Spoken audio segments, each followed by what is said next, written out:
Bien, muy buenos días, estimados estudiantes. Bienvenido a la asignatura cálculo numérico, ¿sí? Les voy a pedir, la invitación va a ser a medida que vayamos avanzando, de una invitación a un requisito, va a ser el hecho de que empiecen a activar sus cámaras web, ¿sí? La idea es simular una clase presencial, ¿sí? En un entorno virtual por el hecho de que vamos a requerir utilizar herramientas informáticas, no tenemos disponibilidad para poder utilizar una sala que cubra, con computadoras que cubra a la cantidad de estudiantes que se están conectando. En este momento somos 97, entonces cada uno en general, en lo posible, va a poder utilizar una herramienta que tenga disponible en su casa para poder realizar las prácticas. Entonces nosotros tenemos que simular un entorno presencial en un ambiente virtual. Eso supone que yo no me conecte y sea un ente que habla a una pantalla en donde no tengo ningún tipo de interacción con nadie, ¿sí? En una clase presencial, ustedes me ven, yo los veo a ustedes, entre ustedes se ven, ¿sí? Entonces vayan como asimilando que yo voy a entrar a la clase, le voy a decir buenos días, activen su cámara y continuamos con las clases, ¿sí? Como le digo, esto va a ser inicialmente, hoy es una invitación, la próxima va a ser un requisito, ¿estamos? Porque si no, nada me garantiza que simplemente ustedes se han anotado a la materia, digamos, se han conectado a la materia, están realizando cualquier otro tipo de actividad y no la están siguiendo a la materia. ¿Estamos? ¿Se entendió eso, estimados? ¿Se entendió? Sí, profe. Sí. Bien. Sí, así que ya para la clase que viene se peinan, no sé, que se ponen lindos, no sé qué, cuál sería el inconveniente, y entramos y activan sus cámaras. Otra cosa importante, todos cuando se conectan colocan su nombre completo en su nombre completo, se identifican con su nombre completo en la sala. ¿Estamos? Que eso creo que si lo están cumpliendo, en general, ¿sí? Estoy viendo que todos se han conectado con su nombre completo. ¿Estamos? Así va a funcionar, por lo menos los miércoles va a funcionar así. No sé qué irán a definir los martes los profesores, pero los miércoles yo voy a pedir tener esa exigencia. ¿Estamos? Eh, ¿Qué me dicen? Disculpe la pregunta, pero es obligatoria la clase de teoría si la clase, y si la clase es grabada se sube. Miren, chicos, estimados, ahora les voy a comentar, vamos a comentar un poco de qué se trata la materia. Eh, la clase es obligatoria, ¿sí? Empecemos por eso, ¿sí? La teoría es obligatoria. Si no fuera obligatoria, no tendría necesidad de estar frente a ustedes, podría armar una clase, ir armando pequeños videos de 15 minutos, ¿sí? Publicarlos todos y que estén todos disponibles y chao. No los veo, tienen el material, tienen para revisar el material y con eso cumpliría toda mi actividad, digamos, ¿se entiende? Pero las clases van a ser obligatorias, ¿sí? Eh, las clases, si voy a grabar las clases, ya las estoy grabando, ¿sí? Pero el comportamiento esto de si las voy a subir o no subir a las clases grabadas, pues no estoy obligado a grabar las clases, no estoy obligado a subirlas, va a depender del comportamiento de ustedes en la teoría. Si veo que están participando, si veo que activan las cámaras y demás, sí, la voy a grabar. Y si no, no las voy a grabar y lo mismo estará dada la clase y bueno, ustedes verán, digamos, ¿sí? Cómo acceden seguirán quizás el material teórico simplemente leyéndolo, ¿sí?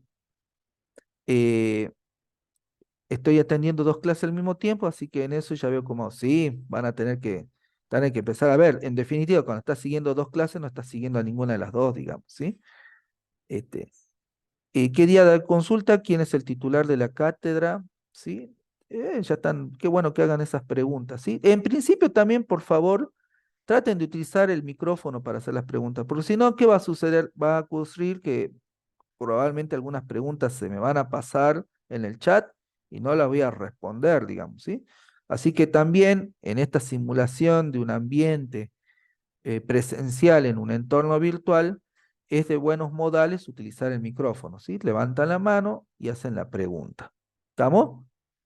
¿Se entiende, estimados, cómo sería la idea de trabajar, ¿no? Para ir cambiando un poco el paradigma de cómo piensan que son las clases virtuales sincrónicas.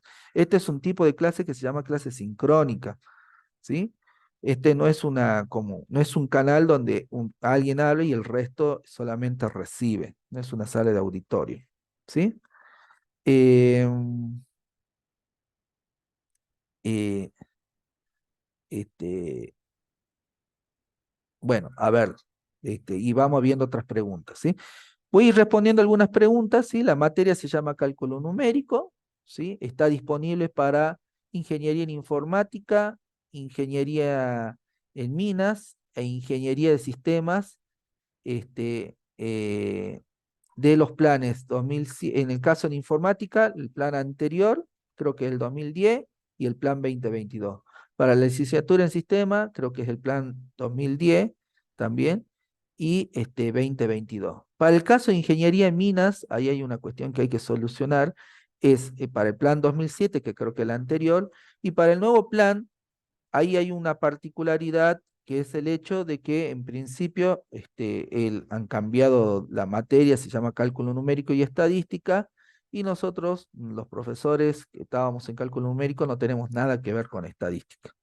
Así que ese es algo que en su momento la, la institución brindará apoyo para ver cómo se cumplen los contenidos mínimos de estadística. ¿Sí? Pero los contenidos comunes, ¿sí? Sí los podemos dar. ¿Estamos? Por algo se llama cálculo numérico.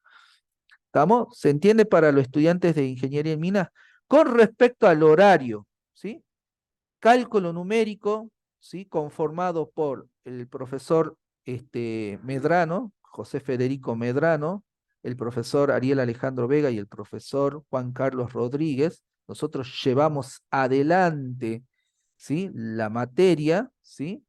Hemos en tiempo y forma, como le diré tiempo y forma, antes de las vacaciones, hemos visto cuáles eran los horarios disponibles, ¿sí? Para que no choquen las materias con ninguna de las materias del nuevo plan y de demás manera, y hemos definido nuestro horario. Así que, si ahora en este momento, como están escribiendo ahí, hay otra materia que tiene un problema de horario, eso no lo hemos provocado nosotros, ¿sí? Así que pídanle al profe, no sé qué habrá pasado ahí, pero no lo hemos provocado nosotros. Y no podemos hacer nada porque nosotros hemos establecido estos horarios, martes y miércoles, junto con con el personal técnico encargado de asignación de aulas, y cuando lo hicimos, no chocaba con ninguna materia de los distintos planes en el mismo año. ¿Estamos? Que eso quedó registrado. Así que si hay un problema con otra materia del mismo año, ¿sí? Es un problema que atiende o que debe resolver la otra materia. ¿Estamos? Sin entrar en detalle de nombres de materia, lo tiene que resolver la otra materia. ¿Sí? Y estas clases son obligatorias, las de los días miércoles como las de los días martes. ¿Sí? Preguntaban si voy a tomar asistencia, sí voy a tomar asistencia. Hoy puedo tomar asistencia, hoy no puedo tomar asistencia. ¿Por qué? Porque no todos se han inscrito en el SIU, ¿sí? Y tampoco nos habilitaron para descargar desde el SIU, este, eh, eh, en este caso, ahí están como dicen, como diría el profe de física el año pasado, quéjense con la facultad. No, porque como la facultad en este caso sí brindó todos los espacios a través de la sección de asignación de aulas, no debería haber choque. Es decir, los quienes asignaban las aulas, evidentemente hicieron su trabajo para que no choquen las materias, ¿sí? Habría que ver si la materia que puso en los mismo horario designó ese horario sin consultar a la materia, a la asignación de aulas. ¿Sí? Eh, sí, bueno, pero como les digo, no es un problema que haya generado la asignatura. ¿Sí? Eh, tienen que plantearlo en todo caso de esa manera y ver cómo lo arreglan. ¿Sí? Siempre que sean del mismo año, ¿no? Siempre que sean del mismo año. ¿Estamos? Si son de distintos años, eso no corresponde que se solucione. ¿Estamos? Así que digamos, veamos eso. Porque bueno, cuando comentan de física, digamos, en realidad los profesores de física son, como comentaban ahí, ellos son más bien de decir que la facultad se acomode a nuestros horarios, diciendo, tenemos millones de alumnos, entonces acomoden todos a nuestro horario. Tampoco están así. ¿Sí? Así que bueno, eso por un lado. Les decía que estamos los tres profesores, ¿sí? Yo voy a dictar la teoría, ¿sí? Que en realidad es un resumen de los elementos que ustedes van a ir viendo en en el aula virtual. Toda la lectura, los apuntes que están ahí son resumen de son resumen y compilación de varios libros con nuestro toque personal que le damos en la materia, así que esa es la documentación oficial. Las clases teóricas vienen a ser como una clase que permite a ustedes adentrarse a a la materia. Es muy probable que a partir de este año sí publique las diapositivas, pero las diapositivas no van a reemplazar jamás, ¿sí?, al material teórico, ¿sí? Con respecto a la modalidad para aprobar la materia y regularizarla, esa se la van a comentar el martes, ¿sí? Sí les puedo anticipar que con respecto a estas clases, termina esta clase el fin de semana, actividad en aula virtual obligatoria, ¿sí? No, esa actividad es única, no tiene recuperatorio. A las dos actividades que no realicen quedan libres, ¿sí? Porque si no, no siguen no asisten a la clase o no leen el material teórico. ¿Estamos? ¿Se entendió eso? ¿Hace Sí, falta que lo profe. repita? Sí, se entendió. Bien. ¿Es ¿Estamos? grupal, profe? Profe, ¿podría repetirlo? No escuchamos Sí, no hay bien. problema. Por eso es que ahí le digo que no hay problema en repetirla. Con respecto a las clases que vamos a dar los miércoles, ¿sí? Van a tener un material teórico más la clase y probablemente también las diapositivas, ¿sí? Y al fin de la semana van a tener una actividad obligatoria que tiene que ver obviamente con conceptos teóricos, aunque no implica que tengan, si en algún momento tienen que analizar un ejemplo, eso puede estar incluido y es una actividad obligatoria a realizar que no tiene recuperatorio, es decir, es pasar por aula virtual, tienen un solo intento, ¿sí? Y si tienen dos desaprobados, ¿sí? Quedan libres. ¿Estamos? Así hacemos un seguimiento de la parte teórica, ¿sí?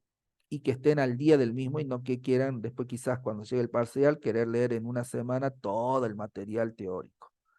¿Estamos? ¿Se entendió? Sí sé también que este año vamos a ser muy estrictos con el tema de la asistencia, ¿sí? Hoy van a zafar varios. ¿Por qué?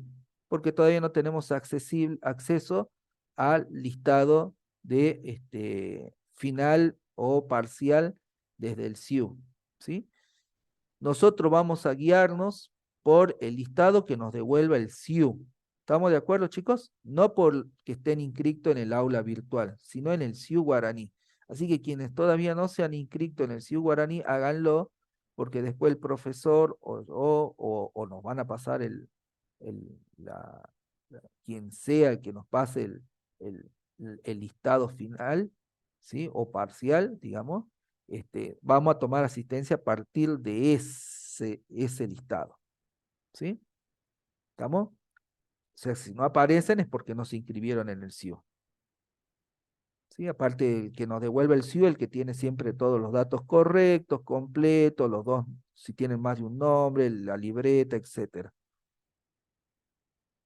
Son individuales, ¿sí? Me están preguntando si las actividades son grupales o individuales, son individuales, ¿sí? Acá lo que me interesa es que cada uno capte, ¿sí? Lo que se está realizando. ¿Estamos? ¿Se entendió?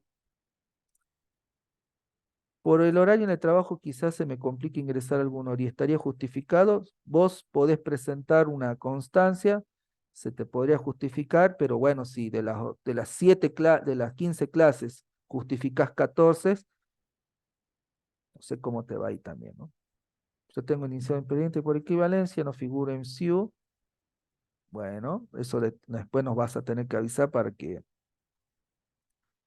eh, nos vas a tener que avisar para que te incorporemos de alguna manera en ese listado, cuando sabiendo vos que, bueno, está suscitada el pasaje de tu resultado final a cómo avance tu expediente. ¿La materia es promocional? Sí, es promocional la materia. Sí, es promocional, se promociona la materia. Bien. Entonces, dado esta información adicional, ¿sí? Vamos a empezar la clase, ¿sí? Si no, por ahí se me pasa a leer el chat, ya saben que es mejor que activen la mano y que lo comenten con micrófono. ¿Estamos? Bien.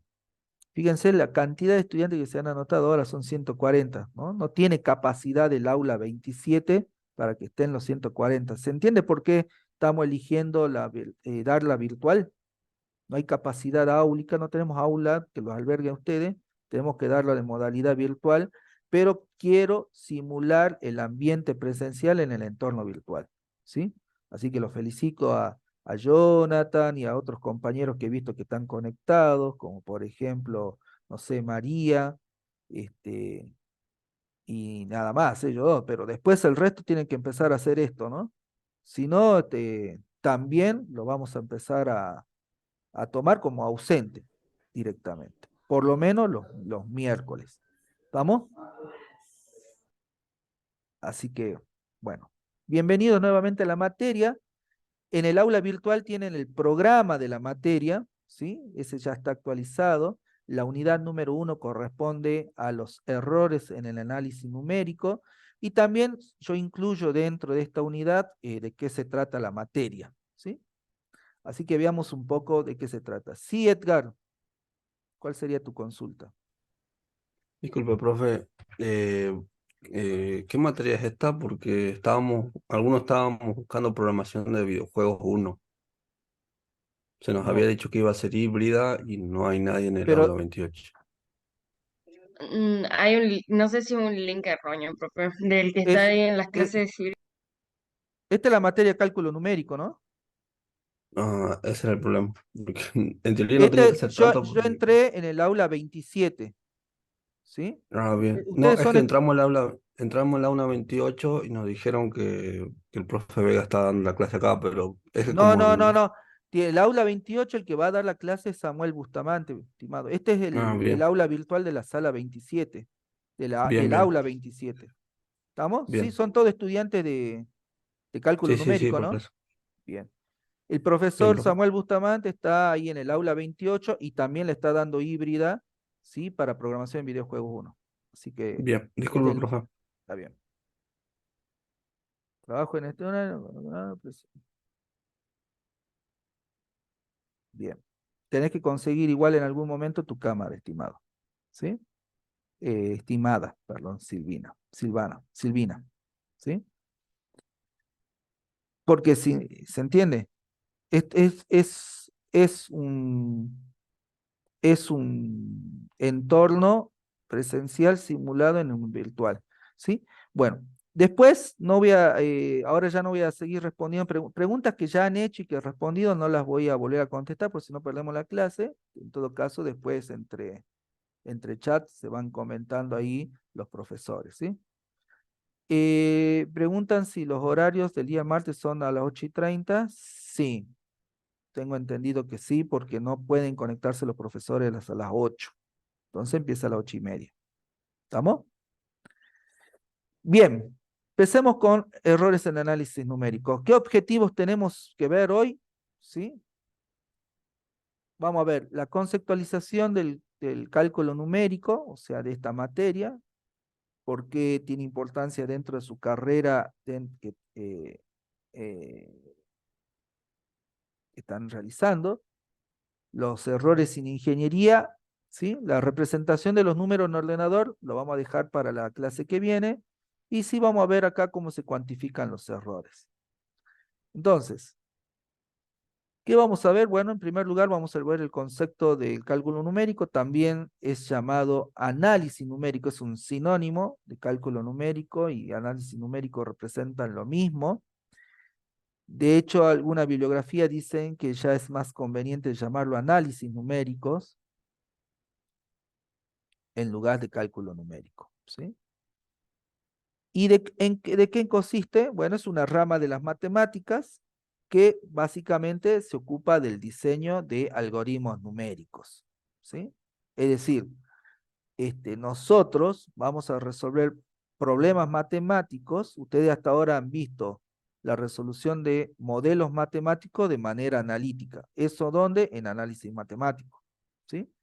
Ustedes pueden representar una realidad tomada de la naturaleza y modelarla, ¿sí? Mediante un modelo matemático y resolverlo a través de alguna de las técnicas matemáticas que han visto, ¿sí? Límites, derivadas, integrales, ecuaciones diferenciales, sistemas de ecuaciones, ¿sí? Uso de funciones, etcétera, etcétera, ¿sí? En este caso, nosotros lo que vamos a hacer es proponer otra forma de resolver esos problemas mediante modelos que llamamos modelos numéricos, ¿sí? Que son mecanismos para aproximar, ¿sí? Los resultados que normalmente nos darían los métodos analíticos.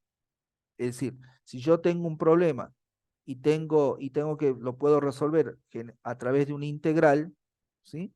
Si puedo resolverla a través de una fórmula de integral que ya hayamos conocido, listo, la resolvemos. Pero puede suceder que en algunas situaciones, ¿sí? Tengamos la integral y esa integral no la podamos resolver. Es decir, analíticamente no se puede resolver. O sea, no podemos hacer operaciones matemáticas para poder resolver esa integral. ¿Se entiende? Y otras veces puede resultar que, si bien la podemos resolver de manera analítica, sea impracticable o ineficiente, ¿sí?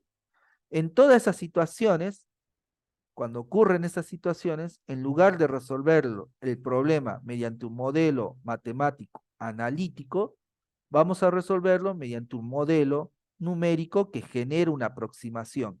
Es decir, estos métodos numéricos no generan un resultado exacto, aunque a veces puede ser que sí genere un resultado exacto, ¿sí? Pero no es lo más normal, sino que nosotros vamos a generar mediante estos métodos que nosotros vamos a proponer una solución aproximada.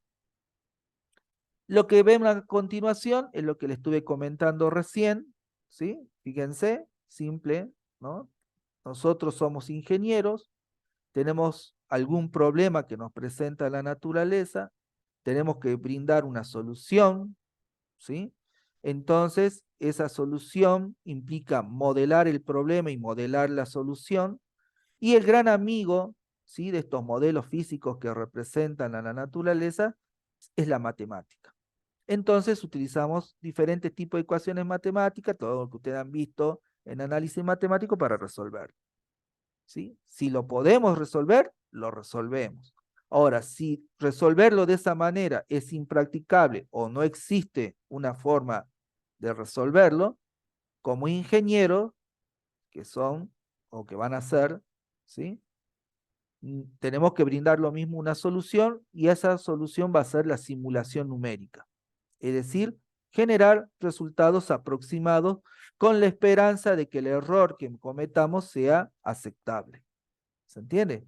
Siempre que hablemos de que vamos a generar una aproximación, quiere decir que el resultado no es exacto y por lo tanto, si es una aproximación, siempre va a existir un error. ¿Se entiende?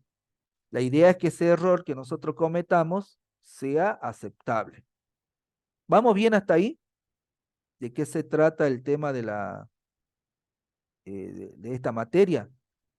Sí, profe. Todo lo que ustedes vieron en análisis matemático, acá lo volvemos a ver, pero de otra manera, ¿sí? Generando aproximaciones, ¿sí? ¿Qué más? Bueno, acá vamos a ver un poco más esquemático lo que veníamos comentando, ¿sí? Cuando no podemos aplicar un modelo matemático de forma analítica, lo que nosotros vamos a aplicar, ¿sí? Y que es la base del análisis numérico, es lo que se llama método numérico. O sea, el elemento central del análisis numérico es el uso de los métodos numéricos, que son los que generan una solución numérica. ¿Y qué es un método numérico? Simplemente es un algoritmo, ¿sí? Es decir, un conjunto de instrucciones que nosotros vamos a realizar y que esas instrucciones trabajan con números. Por eso se le llama algoritmo numérico o método numérico. El método numérico consta de un algoritmo que trabaja con números, ¿sí? Ustedes pueden haber seguramente trabajado algo de algoritmos, ¿sí? Han trabajado algo de algoritmo, ¿no? En otra materia, ¿no? ¿Sí o no? La base, ¿sí? Sobre todo los de informática estoy seguro que sí, y los de minas también, ¿sí? Saben lo que es un algoritmo, una sucesión de instrucciones para resolver un para resolver un problema. Ese algoritmo, ¿sí? Dentro de la rama de la informática, ustedes lo convierten, ¿sí? En un programa. ¿Para qué? Para que la computadora haga algo, ¿sí? ¿Sí? Cuando estamos dentro de la rama de la programación. Ahora, ¿qué es lo interesante? ¿Qué es lo interesante de trabajar con métodos numéricos? ¿Sí? Los métodos numéricos se volvieron especialmente útiles cuando empezaron a aparecer las computadoras. ¿Qué quiere decir? Antes la bibliografía del uso de los métodos numéricos para aproximación existía y significaba que aplicábamos un conjunto de algoritmos, hacíamos cálculos, cálculos, cálculos con el objetivo de ir aproximando la solución, ¿sí? O sea, tratar de obtener una solución lo más aceptable posible. Eso en general, para problemas reales, requiere un buen conjunto de operaciones, es decir, que este método numérico realizaría muchísimas operaciones, ¿sí? Eso, desde el punto de vista humano, plantea un inconveniente. ¿Por qué? Porque si nosotros hacemos cálculo a mano, ¿sí? Es muy probable que cometamos errores y es muy probable que introduzcamos errores que tienen que ver con que normalmente, qué sé yo, no tomamos todas las cifras que tenga un número, hacemos un truncamiento o hacemos un redondeo, y siempre que hagamos un redondeo o un truncamiento vamos a introducir más error, ¿sí? Pero con la aparición de las computadoras, este método numérico, como es un algoritmo, se puede programar, ¿sí? Se puede programar y al poder programarla, ¿sí? ¿Quién va a realizar el cálculo? Si hacemos un programa, ¿quién va a realizar el cálculo?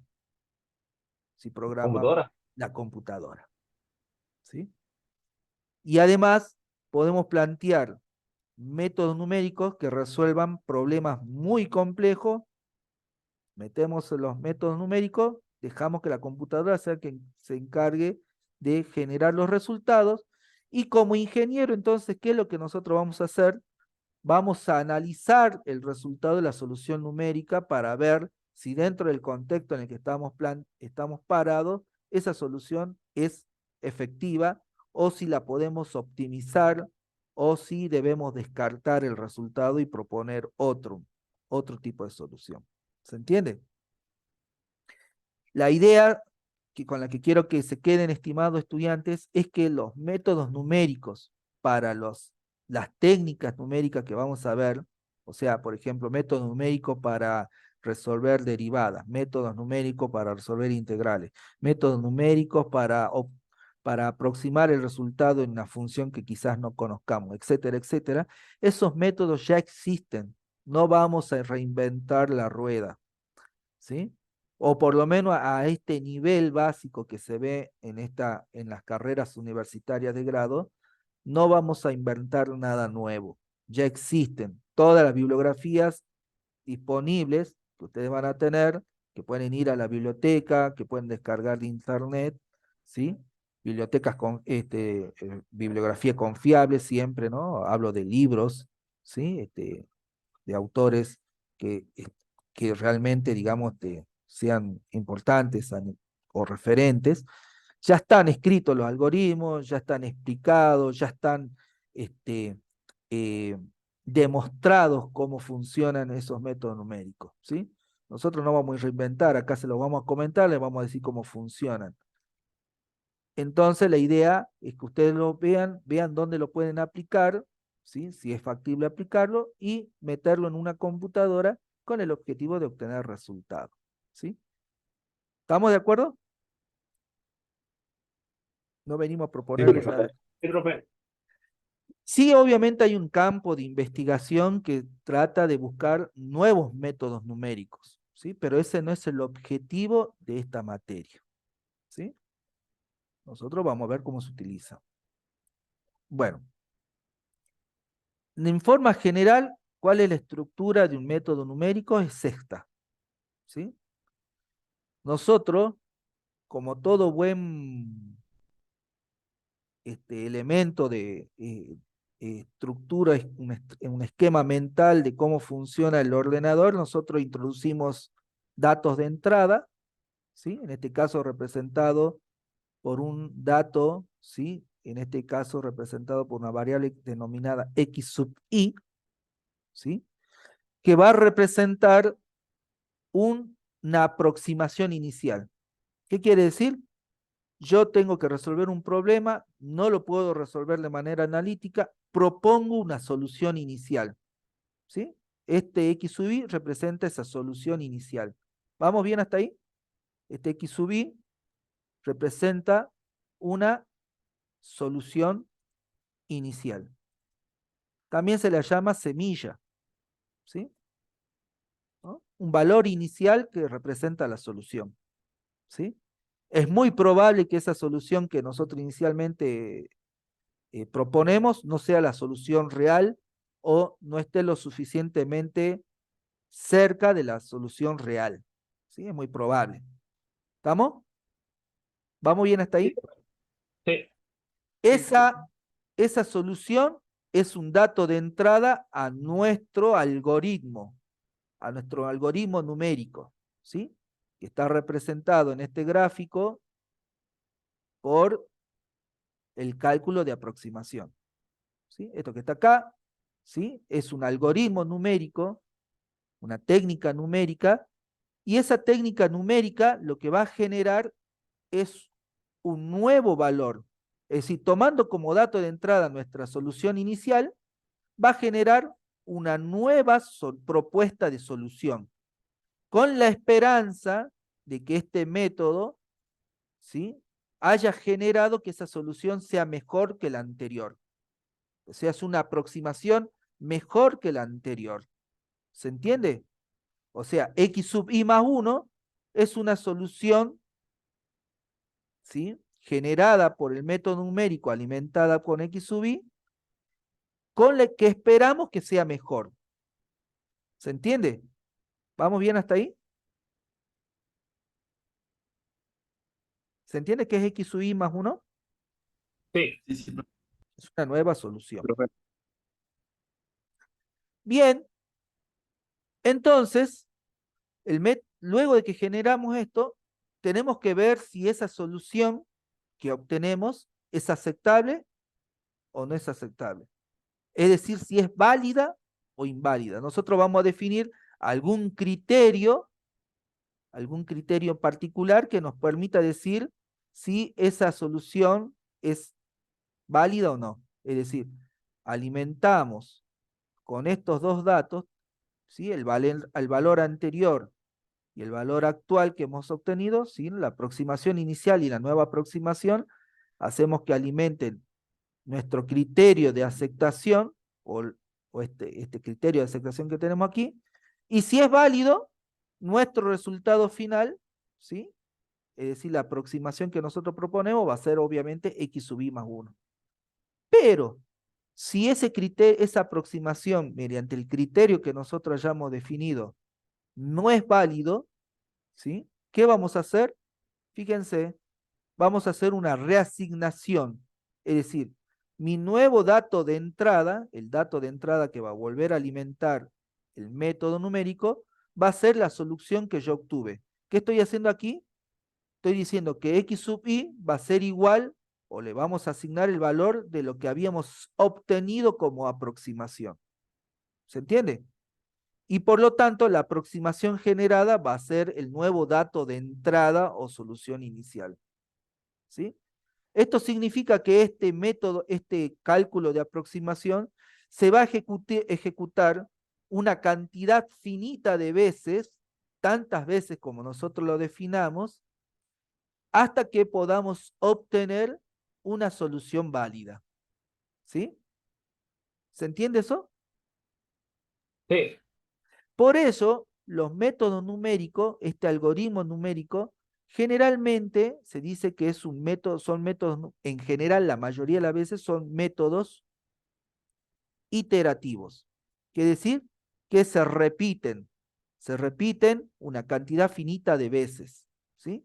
Cada vez que nosotros generamos una aproximación y la volvemos a tomar como dato de entrada, estamos volviendo a ejecutar otra iteración. ¿Sí? O que otra vez se vuelve a ejecutar el mismo algoritmo, pero con datos diferentes. Lo interesante es que nosotros vamos a tener algo como esto. Yo lo voy a escribir acá, ¿no? Teníamos una solución inicial que se llamaba x sub i.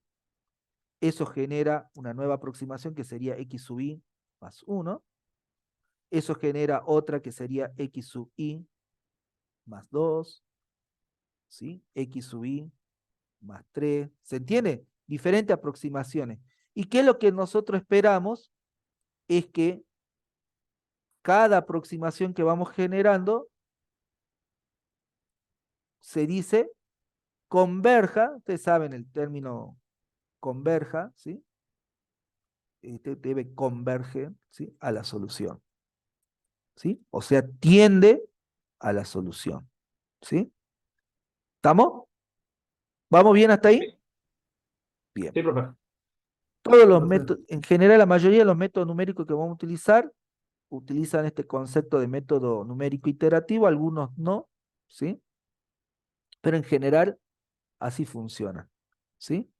Bueno, entonces, el algoritmo numérico que vamos a utilizar generalmente es iterativo y es convergente, y lo interesante es que si utilizamos un método numérico y va a ser una solución, siempre va a generar un error, ¿sí?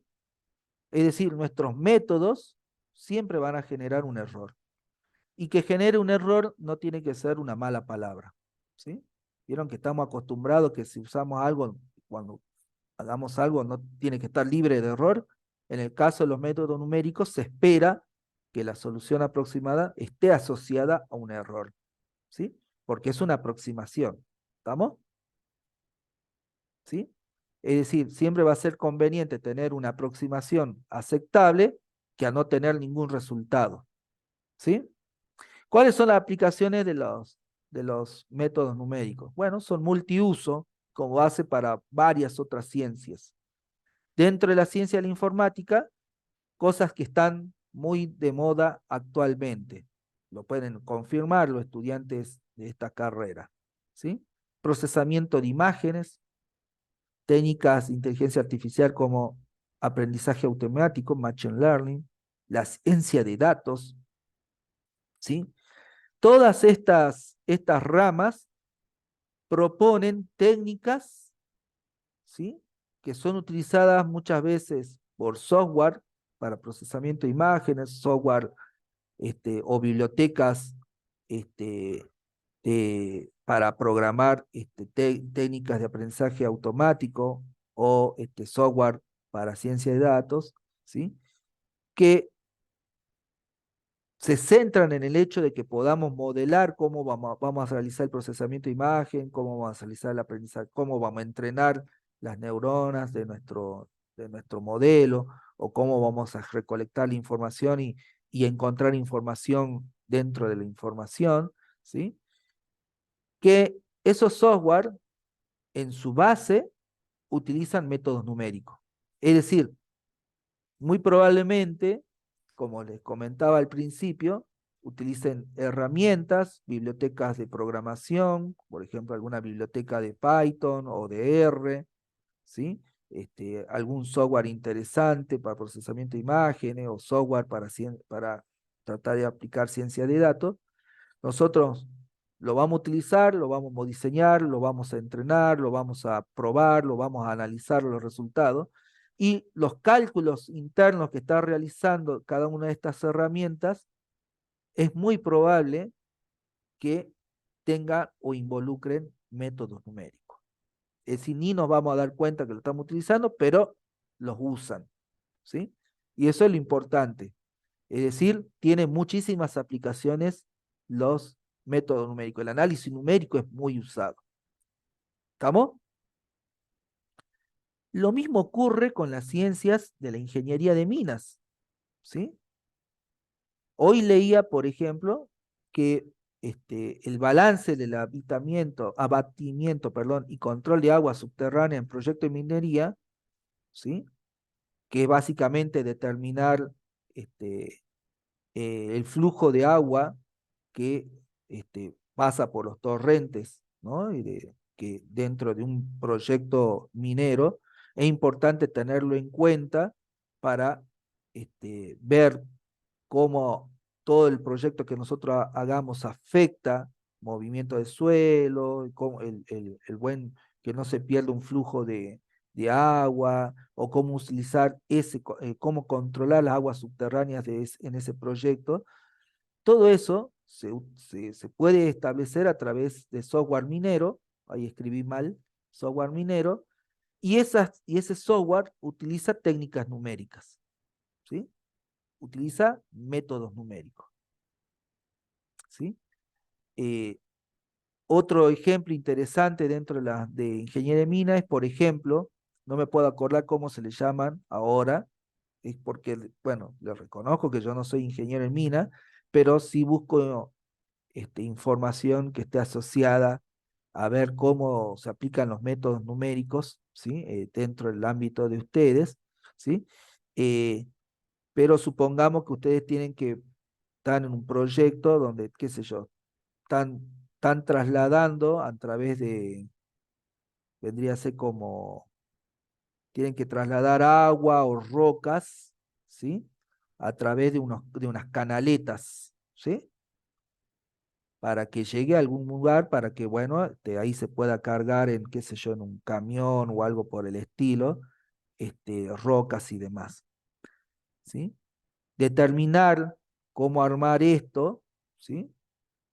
Con el fin de optimizar, ¿no? Recursos en el costo de las canaletas, de que tengan el ángulo adecuado para que estén en movimiento, soporten el peso de las rocas, no se rompa la canaleta, etcétera, ¿sí? Utilizan técnicas numéricas, ¿se entiende?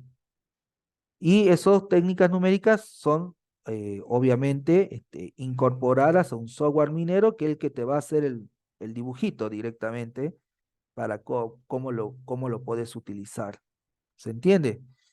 Y ese software minero calcula todo eso usando como base métodos numéricos. ¿Se entiende, estimados? Hay un conjunto de aplicaciones que ustedes de métodos numéricos que ni siquiera la van a percibir en la herramienta que utilicen de manera normal, pero que por atrás funcionan con métodos numéricos, ¿sí? Sí hay una rama muy interesante, que es la rama de los sistemas de ecuaciones. Cuando ustedes tienen que modelar un sistema basado ustedes pueden modelar un sistema utilizando sistemas de ecuaciones, ¿sí? Es decir, pueden modelar todo el funcionamiento de un sistema, definiendo las variables dependientes y armando un sistema de ecuaciones, ¿sí? Que eso seguramente también lo han visto en análisis matemático, o probablemente lo han visto, ¿no? No sé si han visto resolución de sistemas de ecuaciones de 2 variables, hasta 3 variables, Gauss-Jordan, cosas como esas, ¿sí? Ustedes habrán notado como estudiante que los profesores le han brindado ese ejemplo, pero nunca le pusieron más de 3 variables para resolver. Una, porque si lo resuelven, ya con 2 variables, con 3 variables, gastan un par de hojas, ¿no es cierto? Haciendo todo el procesamiento y demás. Y luego, esas técnicas para un número mayor, de n mayor a 3, ¿sí? Como diríamos nosotros, se vuelve un método ineficiente. ¿Qué quiere decir? Como son muchos los cálculos que tienen que hacer, ustedes en su propio cálculo a mano introducen errores, ¿sí? En el caso de los sistemas, en el modelado de sistema a través de sistemas de ecuaciones, a través de sistemas de ecuaciones, el, el advenimiento, es decir, la aparición de las computadoras, ha hecho que se renueve el interés en los métodos numéricos para sistemas de ecuaciones. ¿Por qué? Y porque, bueno, modelamos el sistema de ecuación, lo hacemos que lo resuelva el método numérico como una aproximación, ¿sí? Y entonces el que se encarga de procesar toda esa información es la computadora, y curiosamente los resultados de los métodos numéricos para sistemas de ecuaciones, en este caso nosotros vamos a ver sistemas de ecuaciones lineales, ¿sí? Generan resultados mucho mejores que los métodos analíticos. ¿Por qué? Porque los verdaderos métodos analíticos que ustedes han visto se vuelven ineficientes cuando la cantidad de variables es muy grande, que es lo que generalmente en realidad ocurre en el mundo real. Cuando quieren modelar un sistema, van a tener un montón de variables, ¿sí o no? Entonces, eso les quería comentar un poco. Bueno, entonces ya teniendo en cuenta que vamos a trabajar métodos numéricos y que vamos a generar simulaciones, este, que generan a su vez aproximaciones, algo que tenemos que asumir es que nosotros con nuestras aproximaciones vamos a generar errores, ¿sí? Por lo tanto, nuestro objetivo va a ser minimizar la propagación del error heredado, es decir, que cuando cometamos error, ese error sea pequeño o despreciable, porque si no es pequeño o despreciable, en la siguiente iteración nosotros vamos a propagar ese error y vamos a ir generando un ciclo donde el error puede provocar que nuestra aproximación sea muy mala, ¿sí? No sea aceptable. ¿Se entiende? Entonces, cuando aplicamos los métodos numéricos, un objetivo que tenemos que tratar de buscar es minimizar la propagación de errores. Es decir, hacer que en nuestro nuevo cálculo, introducir un error heredado que provoque más error aún, ¿sí? La idea de minimizar la propagación del error es que cuando nosotros, supongamos que tenemos algo como esto. Esto es lo que queremos en realidad general. Supongamos que es una función. Y cuando aproximamos, vamos aproximando algo como esto, ¿no? La idea es que yo obviamente acá estoy generando una solución exacta, que capaz que no la conocemos, pero acá estoy generando un error, ¿cierto? Y acá estoy generando error. La idea es que nuestros métodos numéricos compensen los errores, ¿sí? Fíjense que acá tenemos errores debajo de la curva, acá tenemos errores por encima de la curva. Entonces, estos errores se autocompensen con el objeto de minimizar la propagación de errores. ¿Se entiende? Como estos errores se autocompensan, ¿sí? Podemos generar una solución aproximada eficiente. ¿Se entiende? ¿A qué se refiere con minimizar el error? En cambio, si tuviéramos la misma ecuación y nosotros tenemos algo así, no hay forma de compensar esto, ¿no? Y esto va a propagar el error, ¿sí? Toda esta zona, los resultados van a tener mucho error. ¿Se entiende? Bueno, entonces uno de los objetivos va a ser minimizar el error heredado, ¿no? Y una de las cosas que tenemos que hacer es obviamente determinar cuáles son las fuentes de error, qué es lo que está provocando que la aproximación tenga un error a considerar, que un error que impida que aceptemos nuestra solución, ¿sí? Y en general nos vamos a ocupar de dos tipos de fuentes de error, ¿sí? Que son los redondeos y los truncamientos, ¿sí? Esto que nos vienen enseñando hace mucho tiempo, bueno, entonces tenés los datos, ¿sí? Y tenés una gran cantidad de datos en la parte decimal, nos enseñaron a truncar en algún momento o redondear en algún momento. Cada vez que redondeamos y cada vez que retruncamos, introducimos error, ¿sí? Y cuando nosotros programamos, ¿sí? La operación con números, ¿sí? Que aplican redondeo o aplican truncamiento, ¿sí? Se genera error.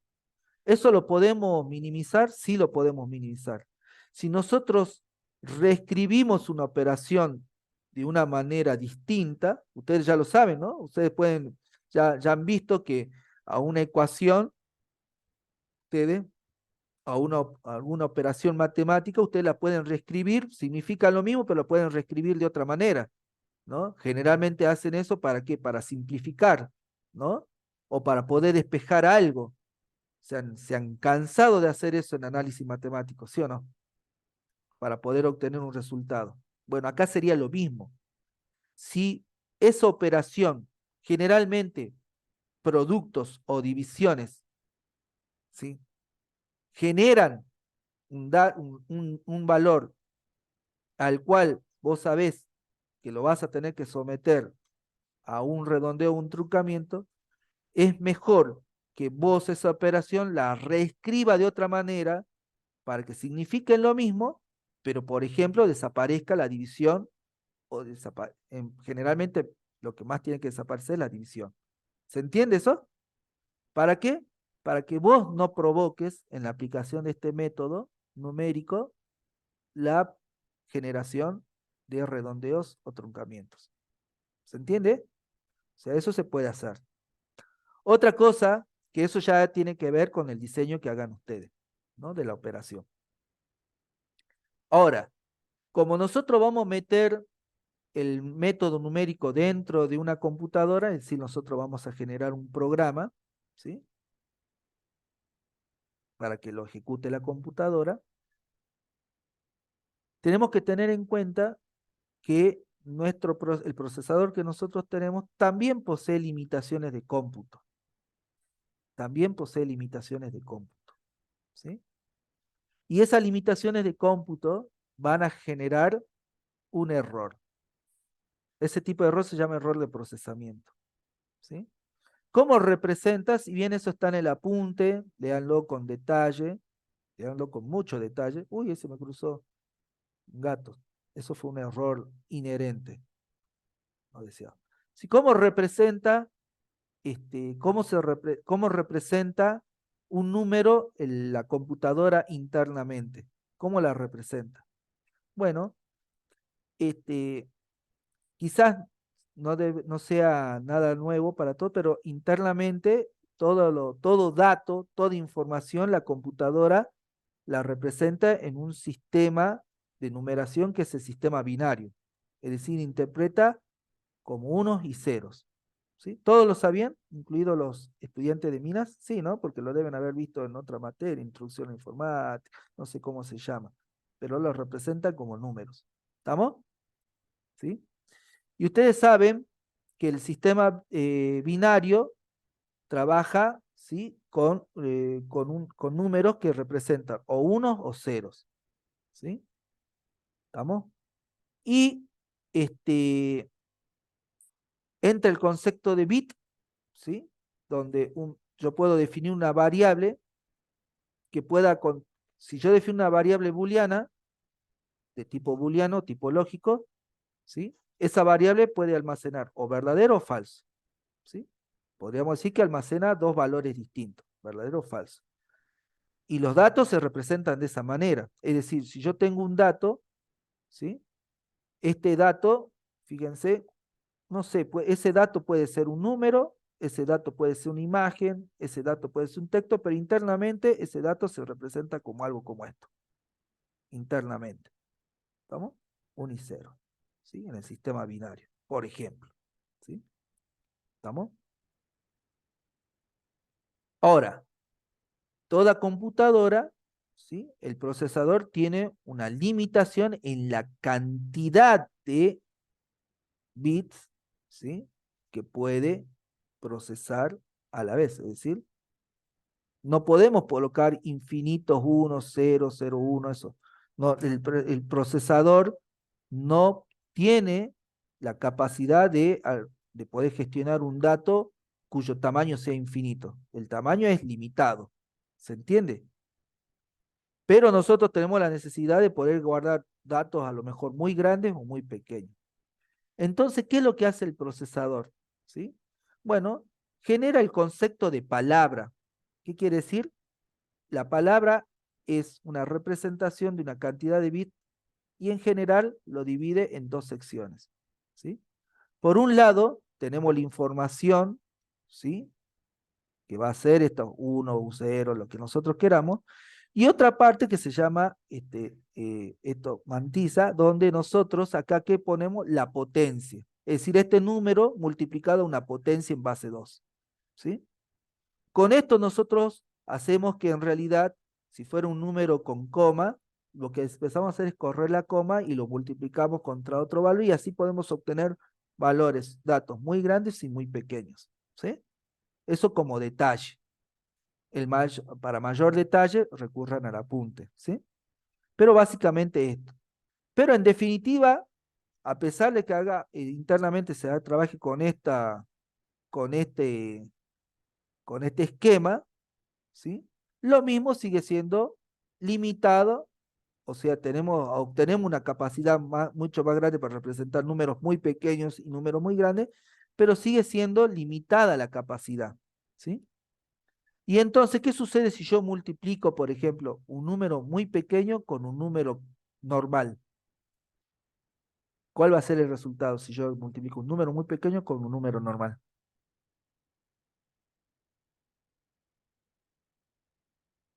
¿Qué piensa? Uno muy pequeño con uno muy grande, dijo. No, con uno normal. Y va a seguir siendo, el resultado seguiría siendo pequeño. ¿Mm? Y es muy probable que además introduzca más partes decimales, ¿sí o no? Y si multiplico un número muy pequeño con uno muy grande, ¿sí? ¿Seguiría siendo menor o más grande? Si yo multiplico un número muy pequeño con uno muy grande, obviamente el signo no va a decir que va a ser negativo, pero ¿cuál va a ser el problema? Cuando yo multiplico números muy pequeños con números muy grandes, ¿sí? Ahí hay un problema de representación del número que va a hacer que se pierda mucha información. Por eso no es conveniente multiplicar números que estén en extremos. O sea, números muy pequeños con un número grande, no es conveniente hacer operación, ¿sí? No es conveniente hacer esa operación, porque va a haber un error de procesamiento, es decir, las limitaciones de cómputo del procesador va a generar errores. ¿Se entiende? ¿Se entiende eso? ¿O lo pueden imaginar? Sí, profe. Cuando ustedes Sí, utilizan una calculadora y le meten muchos cálculos y que te da el resultado y no puedes interpretar el resultado porque ya no sabe cómo mostrártelo, te pone un número multiplicado por 10 elevado a la y ya y vas perdiendo información, ¿sí o no? Es lo que sucede cuando vos multiplicás números que son muy extremos, están donde los operandos están muy en el extremo, ¿sí? Entonces nosotros también tenemos que evitar este tipo de, generarles a la computadora este tipo de errores de procesamiento, ¿sí? Porque un pequeño error te puede provocar que todo falle. Ustedes sabían que es muy común, bueno, hay un vuelo de un transbordador espacial, ¿sí? Que está en el apunte, no me puedo acordar cómo se llama ahora, que partió, ¿sí? Y, y al poco tiempo, voló, ¿no? O sea, explotó el transbordador, ¿sí? Se determinó que el error, el error fue provocado por un error de cálculo interno, ¿sí? Eh, que generó un error, ¿sí? Y ese error fue catastrófico porque generó que todo explote, ¿sí? O sea, hay muchos casos en donde el error ha generado catástrofes muy interesantes, ¿no? También el cálculo para los que lo saben, para los que manejan, por ejemplo, a alguien se le ocurrió hacer el programa, ¿no? Un programa de una nave espacial, de una sonda, para que llegue a un planeta, y justamente han definido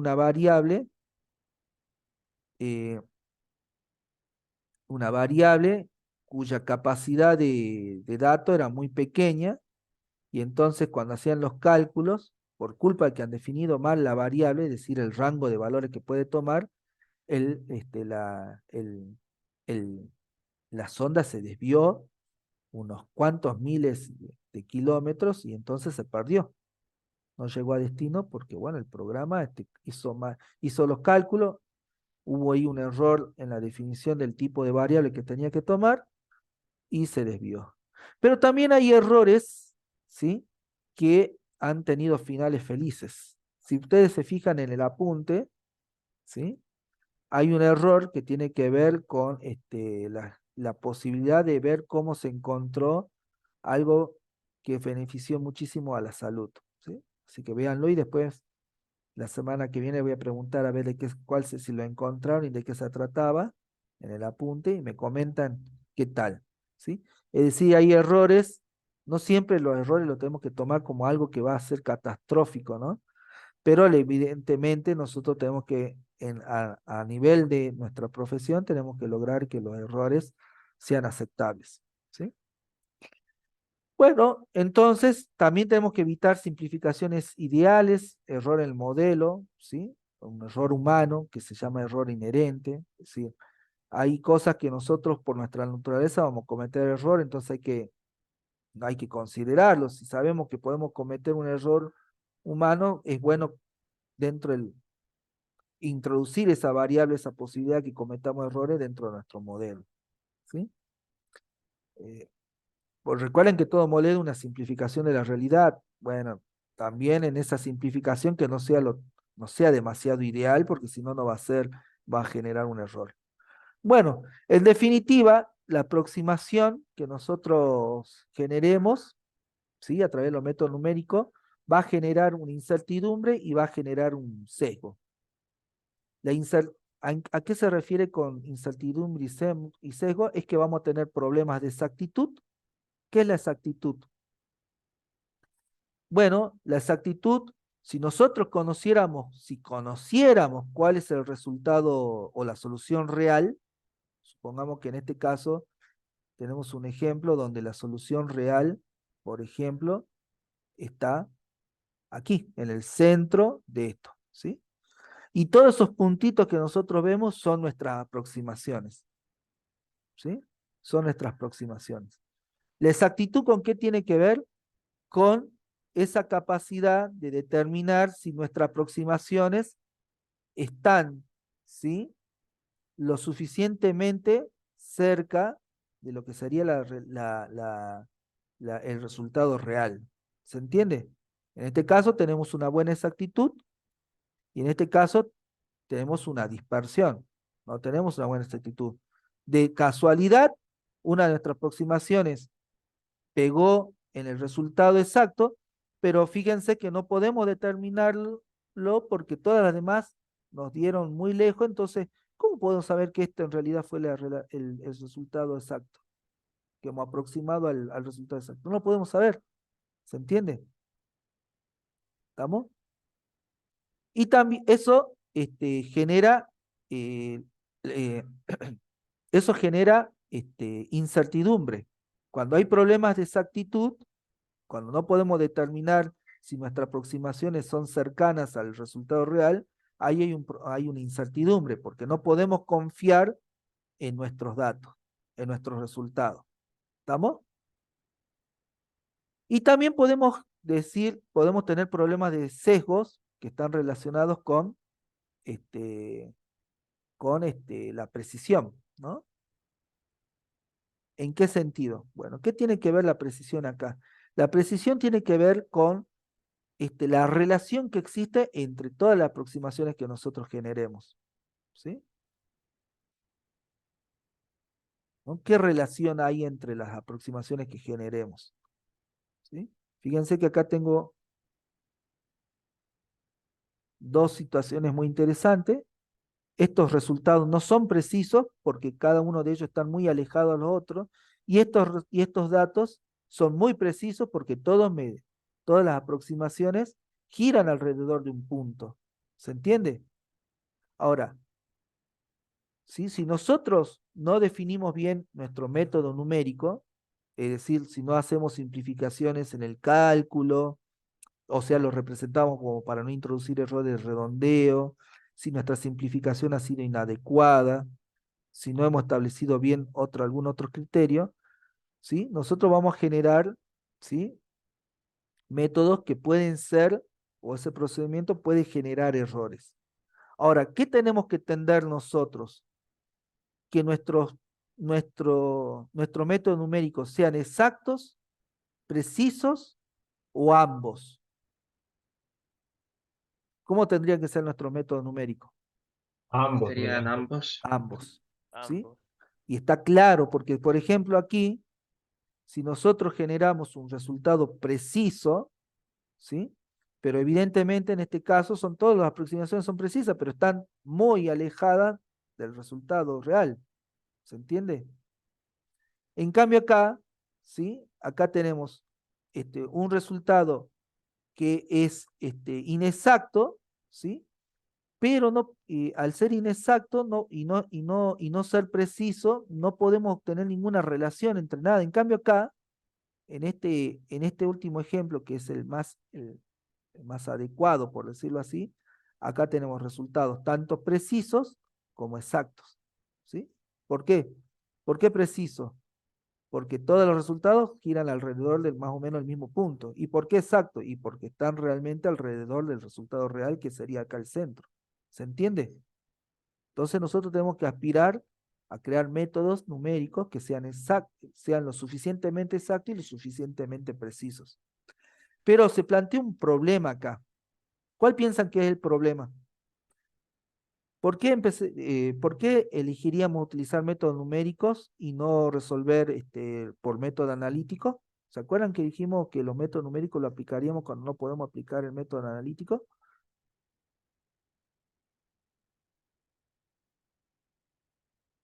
Si yo no puedo aplicar el Sí, método numérico analítico, ¿puedo saber cuál es el valor real, la solución real? No, no se podría No se saber. puede No saber. sabríamos bien cuál es el centro en este caso. Claro. Y si no sé cuál es la solución real y obtengo una aproximación, ¿puedo saber cuál es el error que obtengo? No, No, porque el error ¿a qué sería igual? A la aproximación menos al valor verdadero menos la aproximación, eso sería el error. El error que cometo es la diferencia entre la solución real menos la aproximación que yo obtuve. ¿Sí o no? ¿Se Claro. entiende? Podríamos determinar, asumo, un rango en donde se contenga el error en ese rango, Algo de que ahí el va. valor real puede estar dentro de un rango. Exactamente. El valor real tiene que estar, podemos tratar de decir que el valor real está dentro de un rango de valores posibles, ¿sí? Y entonces dentro de ese rango de valores posibles sí podríamos calcular errores, ¿se entiende? Y podríamos utilizar ese valor de error que obtuvimos como para definir si nuestra aproximación es correcta o no.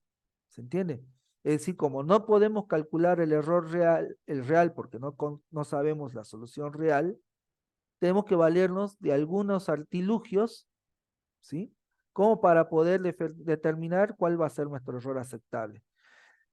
Y poder decir que ese error que cometemos es lo suficientemente aceptable en términos de exactitud y precisión. Es lo suficientemente exacto y lo suficientemente preciso. Ahora, el tema es cómo generamos eso. Bueno, ¿sí? En algunas ramas de la matemática, ¿sí? O de la ingeniería, nosotros podemos representar el error de esta manera, ¿no? La solución real es igual a la solución aproximada más su error, ¿sí?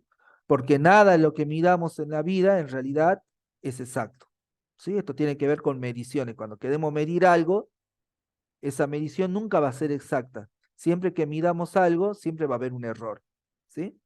Esto se utiliza mucho en física también. Es decir, el X verdadero, por eso la T, el valor verdadero, por true, el X true, va a ser igual a una aproximación más el error verdadero. Error true. ¿Estamos? ¿Vamos bien hasta ahí? Sí, profe. Bien. Si vamos bien hasta ahí, sigamos. Entonces, yo diría que el error verdadero entonces va a ser igual al valor verdadero menos la aproximación, pero el error, como no conocemos el valor verdadero, tampoco podemos conocer el error verdadero, y entonces estamos en la situación que planteamos hace rato. Entonces, ¿cómo lo solucionamos? Bien. ¿Cómo trabajamos con el error si ese no se conoce? Bueno, en ingeniería, ¿sí? Nosotros podemos definir una cota de error, que es lo que comentaba su compañero. Podemos definir un intervalo, ¿sí? En donde suponemos que va a estar la solución verdadera. Por lo tanto, también podemos, así como podemos suponer la existencia para el valor de la solución verdadera va a estar en un rango, también podemos definir que el error se va a manejar dentro de un rango. ¿Se entiende eso? Así como la aproximación, ¿sí? Podemos suponer que va a ser buena dentro de un rango de valores posible, el error también se va a mover dentro de un rango de valores posibles o aceptables. Y eso la vamos a llamar cota de error. ¿Se entiende? Cota de error. ¿Vamos? ¿Cómo podemos introducir esa cota de error, ¿sí? Dentro de los datos o números que nosotros trabajemos? ¿Cómo podemos introducir esa cota de error? A través de un concepto que se llama uso de cifras significativas. ¿Qué quiere decir eso?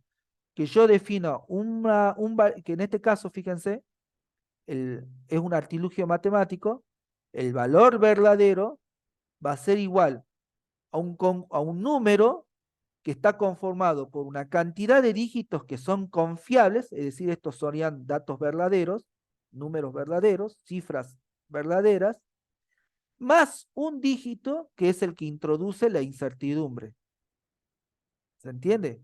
Es el dígito que contiene el error. ¿Se entiende eso? Y esto se le llama números con cifras significativas. Los datos significativos son los dígitos confiables y tenemos un dígito que va a representar la incertidumbre. ¿Se entiende eso?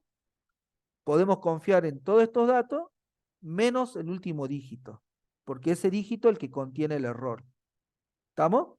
Entonces, de esa manera, con nuestro dato siempre viajamos, con nuestro dato, nuestro valor, siempre viaja el error. ¿Se entiende? ¿Estamos? ¿Sí? Fíjense que acá tenemos, nosotros, a ver, acá podríamos decir, Sí, esto es profe. una cifra, digamos. ¿Cuántos de estos van a ser cifras significativas? ¿Sí, cuáles son datos confiables? Lo tenemos que definir. Uno solo es el que tendría que contener información. ¿Sí? Sí, puedo repetirlo. Estoy diciendo, les decía que, dado que esquemáticamente hablando, el valor verdadero sería igual a una aproximación más un error, ¿sí? Para introducir dentro de nuestros datos ese error, nosotros podemos decir que el valor verdadero va a ser igual a esa aproximación tendría que ser confiable, va a estar conformado por un conjunto de dígitos confiables, mientras que el error va a estar conformado por un solo dígito que va a representar la incertidumbre. Todo este ejemplo de este número, ¿sí? Implicaría que hasta aquí, como es un dígito nada más el que es confiable, inconfiable, todo eso sería confiable y el último dígito sería el dígito que no es confiable, es decir, el dígito con incertidumbre. Y a esta representación se la conoce como número representado con cifras significativas. ¿Se entiende? ¿Qué es una cifra significativa? Es un número que tiene una cantidad de dígitos que son confiables y un dígito que no es confiable. ¿Estamos? ¿Se entiende eso? Sí. Bien, esto es muy utilizado en todas las ciencias, ¿no? En física también. Bien, entonces, ¿cómo usamos las cifras significativas? Bueno, los valores numéricos expresados con cifras significativas permiten establecer un criterio de validación de las aproximaciones generadas en base a su incertidumbre. Entonces, fíjense cómo es esto. ¿Se acuerdan que nosotros teníamos Uy, se me fue, perdón. ¿Se acuerdan que nosotros teníamos nuestro esquema de método numérico? ¿Sí? Donde decíamos que calculábamos un valor, una aproximación, y luego generábamos una nueva aproximación, y tenía, entonces nuestro criterio de aceptación va a ser si el error es aceptable. ¿Sí? ¿Estamos? Es decir, en esta parte, como nosotros introducimos que los datos que nosotros vamos a generar, algunos de sus dígitos son confiables y uno de sus dígitos no es confiable, entonces nosotros acá podemos preguntar si el error es aceptable considerando qué cosa. Las dos aproximaciones, ¿no? Acá tenemos un dato de entrada, generamos un dato de salida y alimentamos a este proceso para determinar si el error es aceptable con los dos datos, el dato de entrada y el dato de salida, ¿sí? Y en particular, ¿sí? ¿Por qué lo podemos hacer? Porque, bueno, esos datos están expresados en cifras significativas, es decir, internamente contienen el error, se podrían autocompensar, y entonces, fíjense cuál va a ser la ecuación que vamos a utilizar. ¿Sí? El criterio de aceptación va a ser calcular un error, el error que estamos cometiendo en la aproximación, cada vez que generamos una nueva aproximación, ¿sí? La idea es que x sub i más 1 se aproxima más a la solución que x sub i, entonces tenemos estos dos datos de entrada, ¿sí? Y con esos datos de entrada podemos calcular un error. Y si ese error que nosotros cometemos es menor que un valor previamente establecido que genera o establece la condición de parada, que será epsilon, este que está acá. Si ese error que cometemos es menor que ese epsilon, nuestro resultado va a ser aceptable. ¿Cuáles son los tipos de error que vamos a calcular o que podemos utilizar? Son dos. Este que está acá y este que está acá. Este error que está indicado acá a la izquierda se conoce con el nombre de error absoluto, ¿sí? Que básicamente es en valor absoluto la diferencia de la aproximación, ¿sí? La diferencia entre la aproximación actual menos la aproximación anterior. ¿Se entiende? Dijimos que esta era una aproximación inicial, y esta es una nueva aproximación, ¿sí? La diferencia entre ambas aproximaciones, como ya tienen internamente los dígitos no confiables, es decir, tienen el error, cuando hacemos esta diferencia nos devuelve el error absoluto que se ha cometido en la aproximación. ¿Se entiende? Es decir, esta diferencia en valor absoluto nos va a dar la magnitud del error que estamos cometiendo en esta aproximación. ¿Se entiende? ¿Se entiende o no se entiende? ¿Podría volver a repetir, profe? Me perdí un poco. Bien. ¿Desde dónde? ¿Desde qué es cálculo numérico o desde...? Ahí está. No, desde las fórmulas esas para el error. Bien. Vamos de nuevo, ¿sí? Nosotros, si este dato de entrada, que está aquí, si este dato de entrada está expresado en cifras significativas, ¿qué significa? Que contiene el error. ¿Estamos? ¿Hasta ahí vamos bien todo? Sí. Bien. Cuando nosotros alimentamos con este dato que contiene un error y realizamos una aproximación, generamos una nueva aproximación llamada x sub i 1. ¿Sí? ¿Estamos? Y esta aproximación, si la expresamos en cifras significativas, también va a contener un error. ¿Vamos bien hasta ahí? Sí, Si queremos saber cuál es la magnitud de error que hemos cometido en esta aproximación, ¿qué tenemos que hacer? Tenemos que hacer una diferencia entre ambos valores, es decir, el valor aproximado actual, el que obtuvimos ahora, menos el valor de aproximado anterior, ¿sí? Y si lo sometemos al valor absoluto, nos va a devolver la magnitud del error que estamos cometiendo al momento de pasar de este valor que era la solución anterior a la solución actual. ¿Se entiende eso? O a la aproximación anterior a la aproximación actual. O sea que esto sí, nos va a devolver el error que estamos cometiendo en esta aproximación, al pasar de una aproximación anterior a una aproximación actual. ¿Se entiende eso? sí, profe. Y si la magnitud es muy grande, por así decirlo, No importa, en este caso, por eso muchas veces, como es el error absoluto, este te da la magnitud del error, pero la importancia de esa magnitud en realidad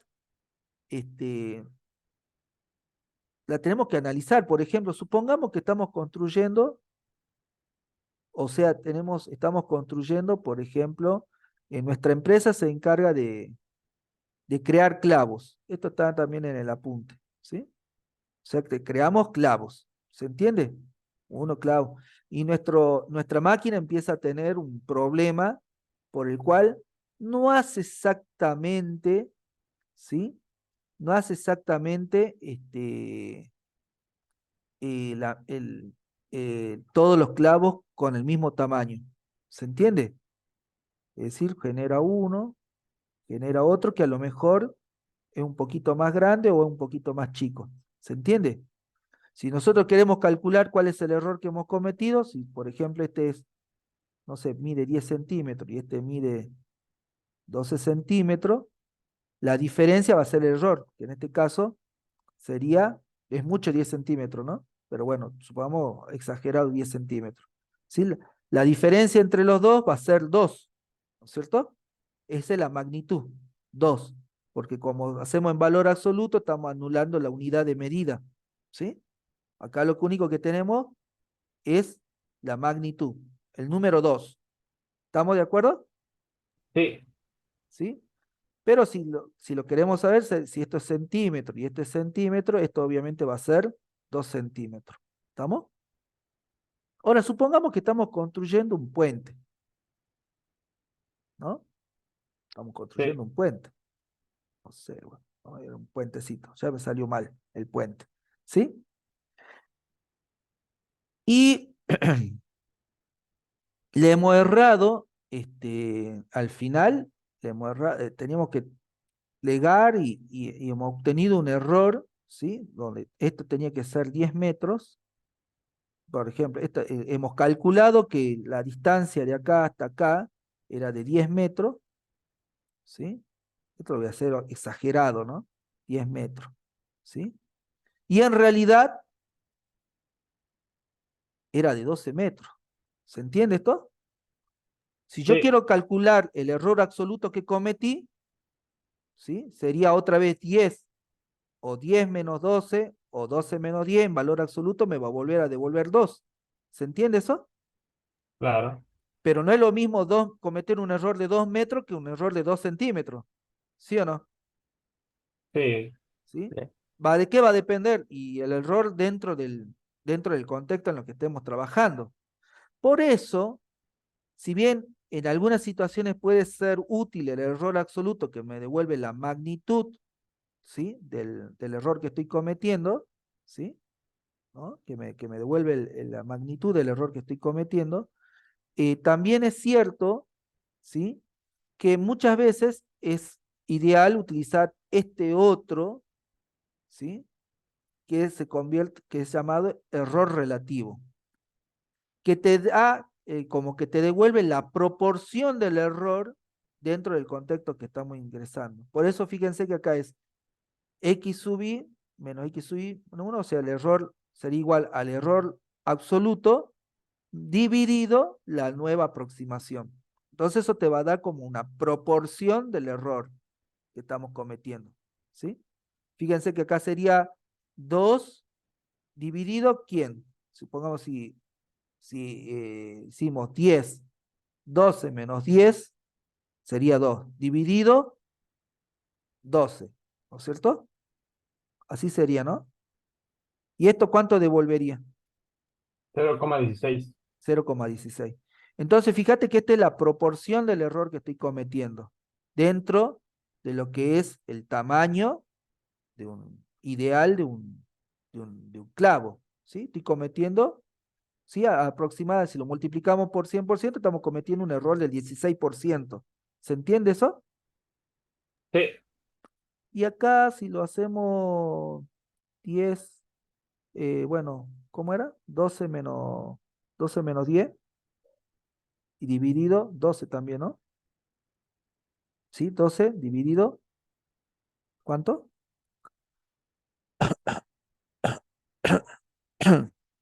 Bueno, y acá también es grande, ¿no? En este caso, fíjense, sería el mismo, también sería un 20%, ¿no? Un 16% también nos devolvería, ¿no es cierto? sí, sería el mismo Sí, porcentaje. Si lo multiplicamos también nos va a dar un 16%.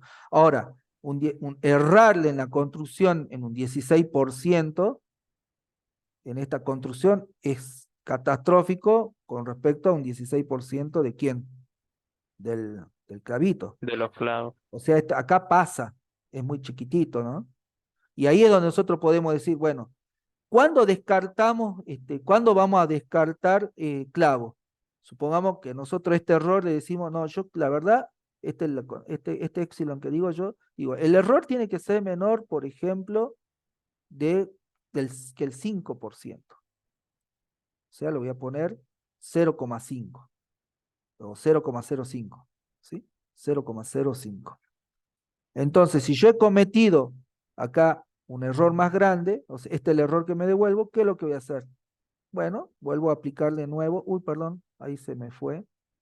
¿Qué voy a hacer? Voy a volver a aplicar el método numérico hasta que el error que cometa sea menor que 0,5, 0,05. ¿Se entiende?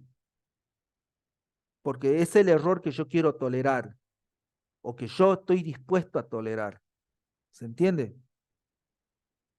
¿Se entiende, Sí, estimados? profe. Sí, sí, profe, ahora sí, sí lo entendí. Sí, Sí, Leonardo, sí, ¿qué profe. querías consultar?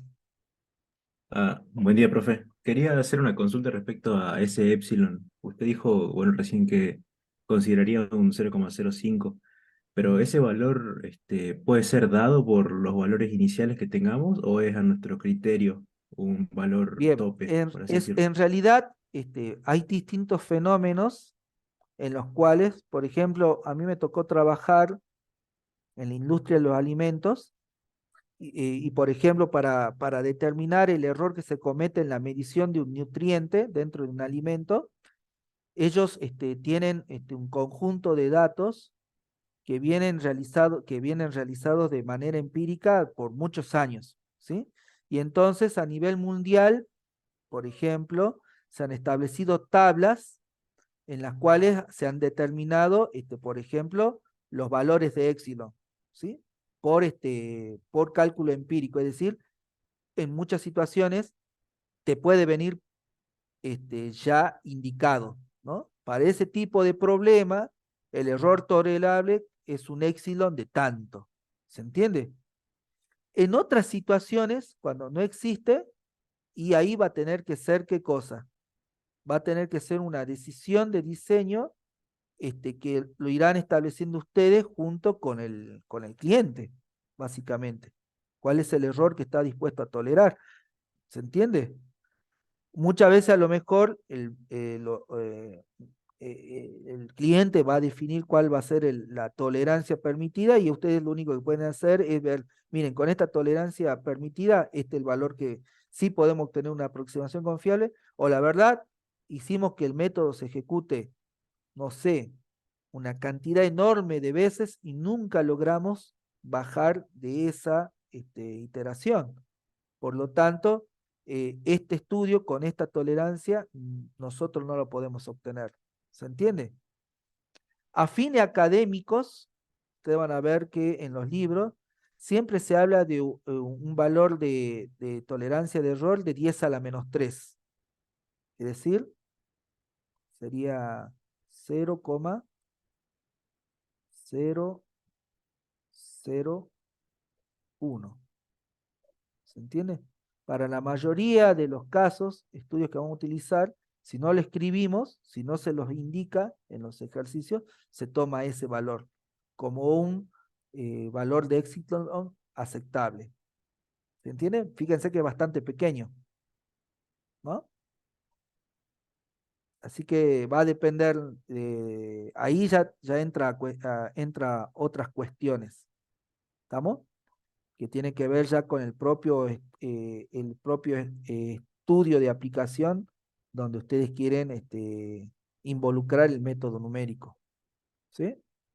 ¿Se entiende, estimados? Sí, profe. Bien, déjenme ver una cosita que quiero ver. Ya estamos en 11:32, ¿no? Bien.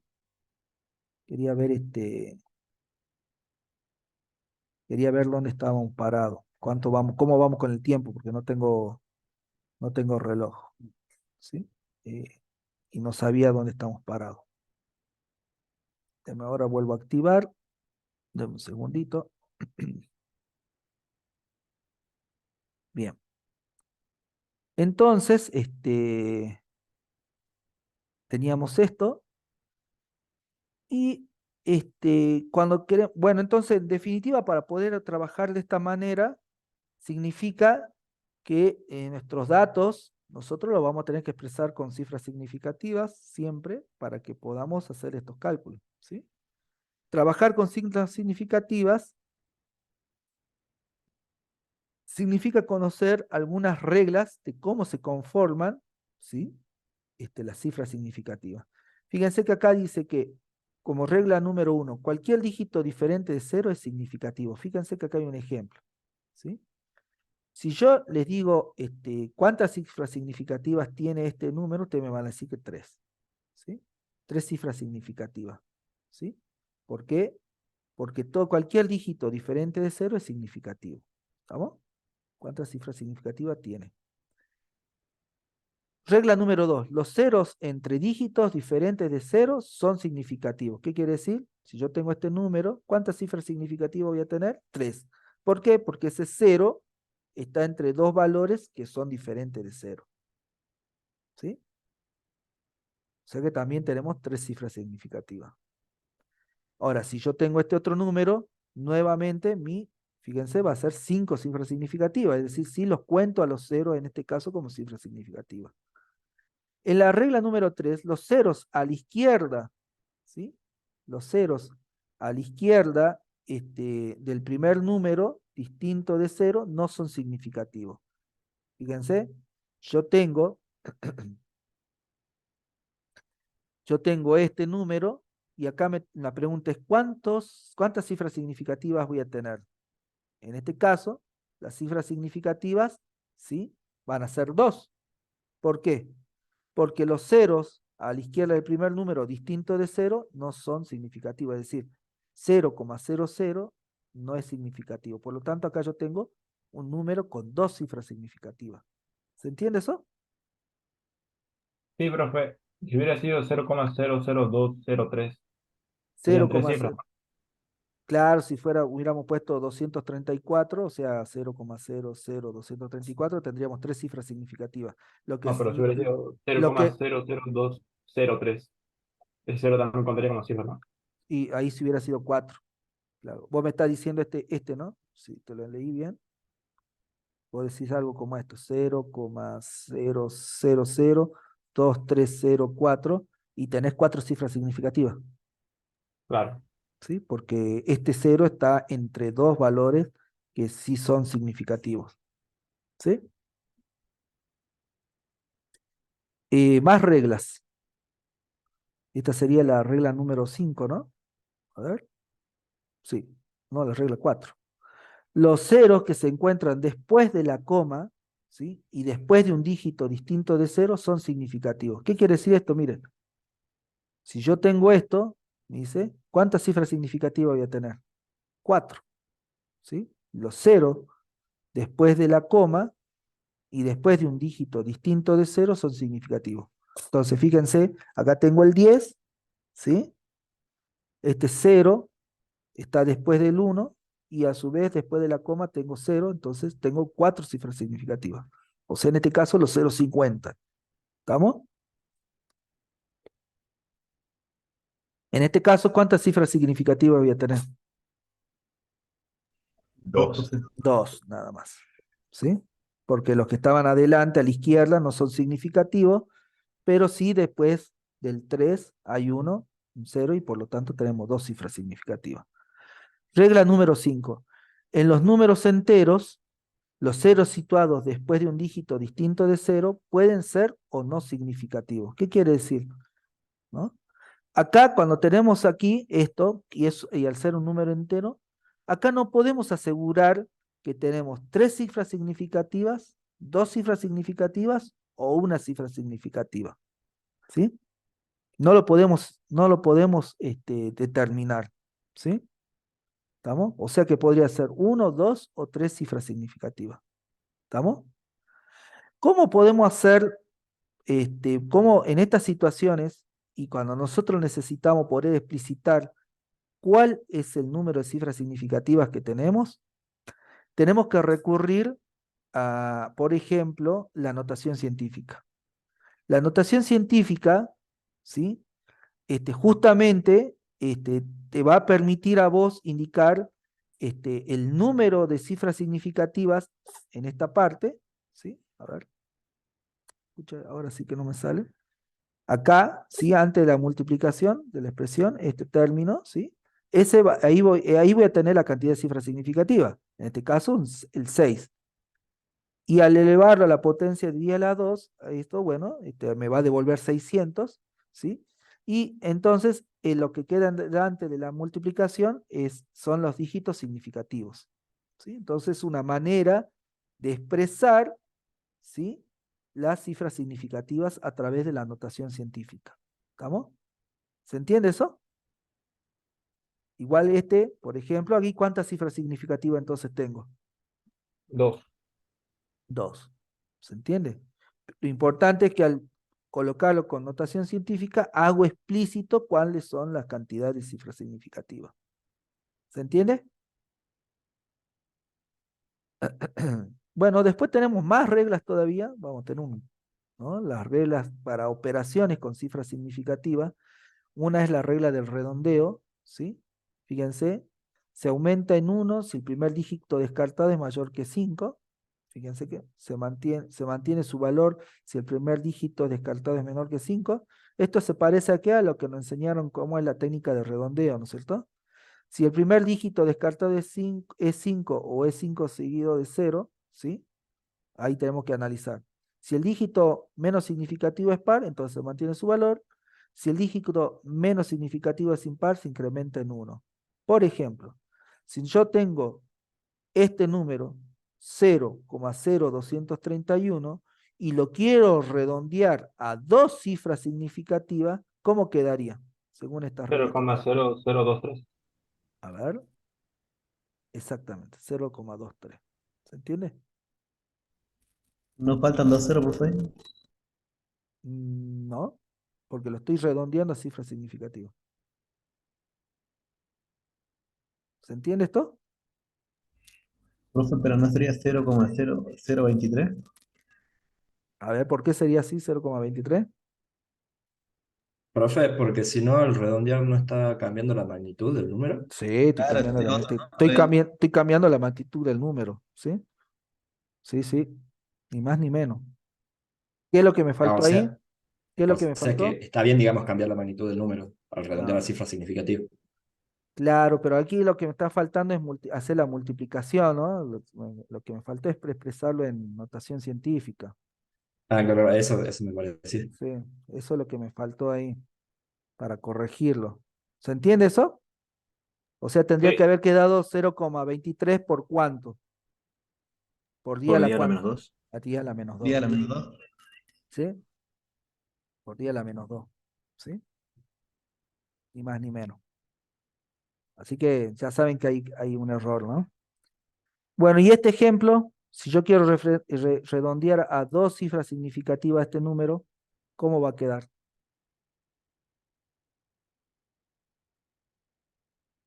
1,5. 1,5. Exactamente. Ni más ni menos. ¿Se entiende?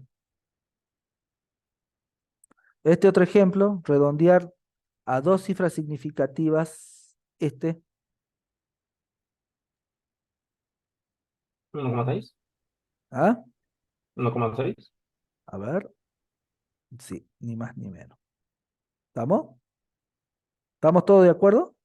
Porque el primer dígito que estamos por descartar es un 5, ¿no? Como estamos por descartar 5, ¿sí? Tenemos que ver si el dígito menos significativo es par o es impar, ¿sí? Si es par mantiene su valor, pero si es impar se incrementa en 1. Entonces acá como lo que estamos por descartar es el 5, al ser impar lo aumentamos en 1. ¿Estamos? Profe, estaría bien entonces que escribamos así más sin tener que poner el por 10, a lo menos tanto. ¿En cuál? ¿En este? ¿En el primero? Sí, cuando, por ejemplo, en un parcial, por ejemplo, nos pidan que lo expresemos en dos cifras indefinidas. Sí. Estaría bien que solamente pongamos esos números y no tengamos que poner la multiplicación de por 10 a la menos tanto. No, hay que poner el 10 por día la Ah, Sí, yo dije que acá me faltó escribir ¿cómo se llama? El, La la frase. multiplicación, digamos, ¿sí? Porque no es el mismo número, digamos. ¿Estamos? Tenemos que sí. Profe, redondearlo. Sí. si la cifra menos significativa fuera cero, ¿cómo sería ahí? ¿Cómo la cifra menos significativa? O Ah, sea, en bueno, el pero ahí último tenés ejemplo. una regla antes, ¿no? Todos los números que están después de un número, todos los ceros, a ver si tenemos un número y a la derecha de ese número hay un cero, ese cero es significativo, ¿no?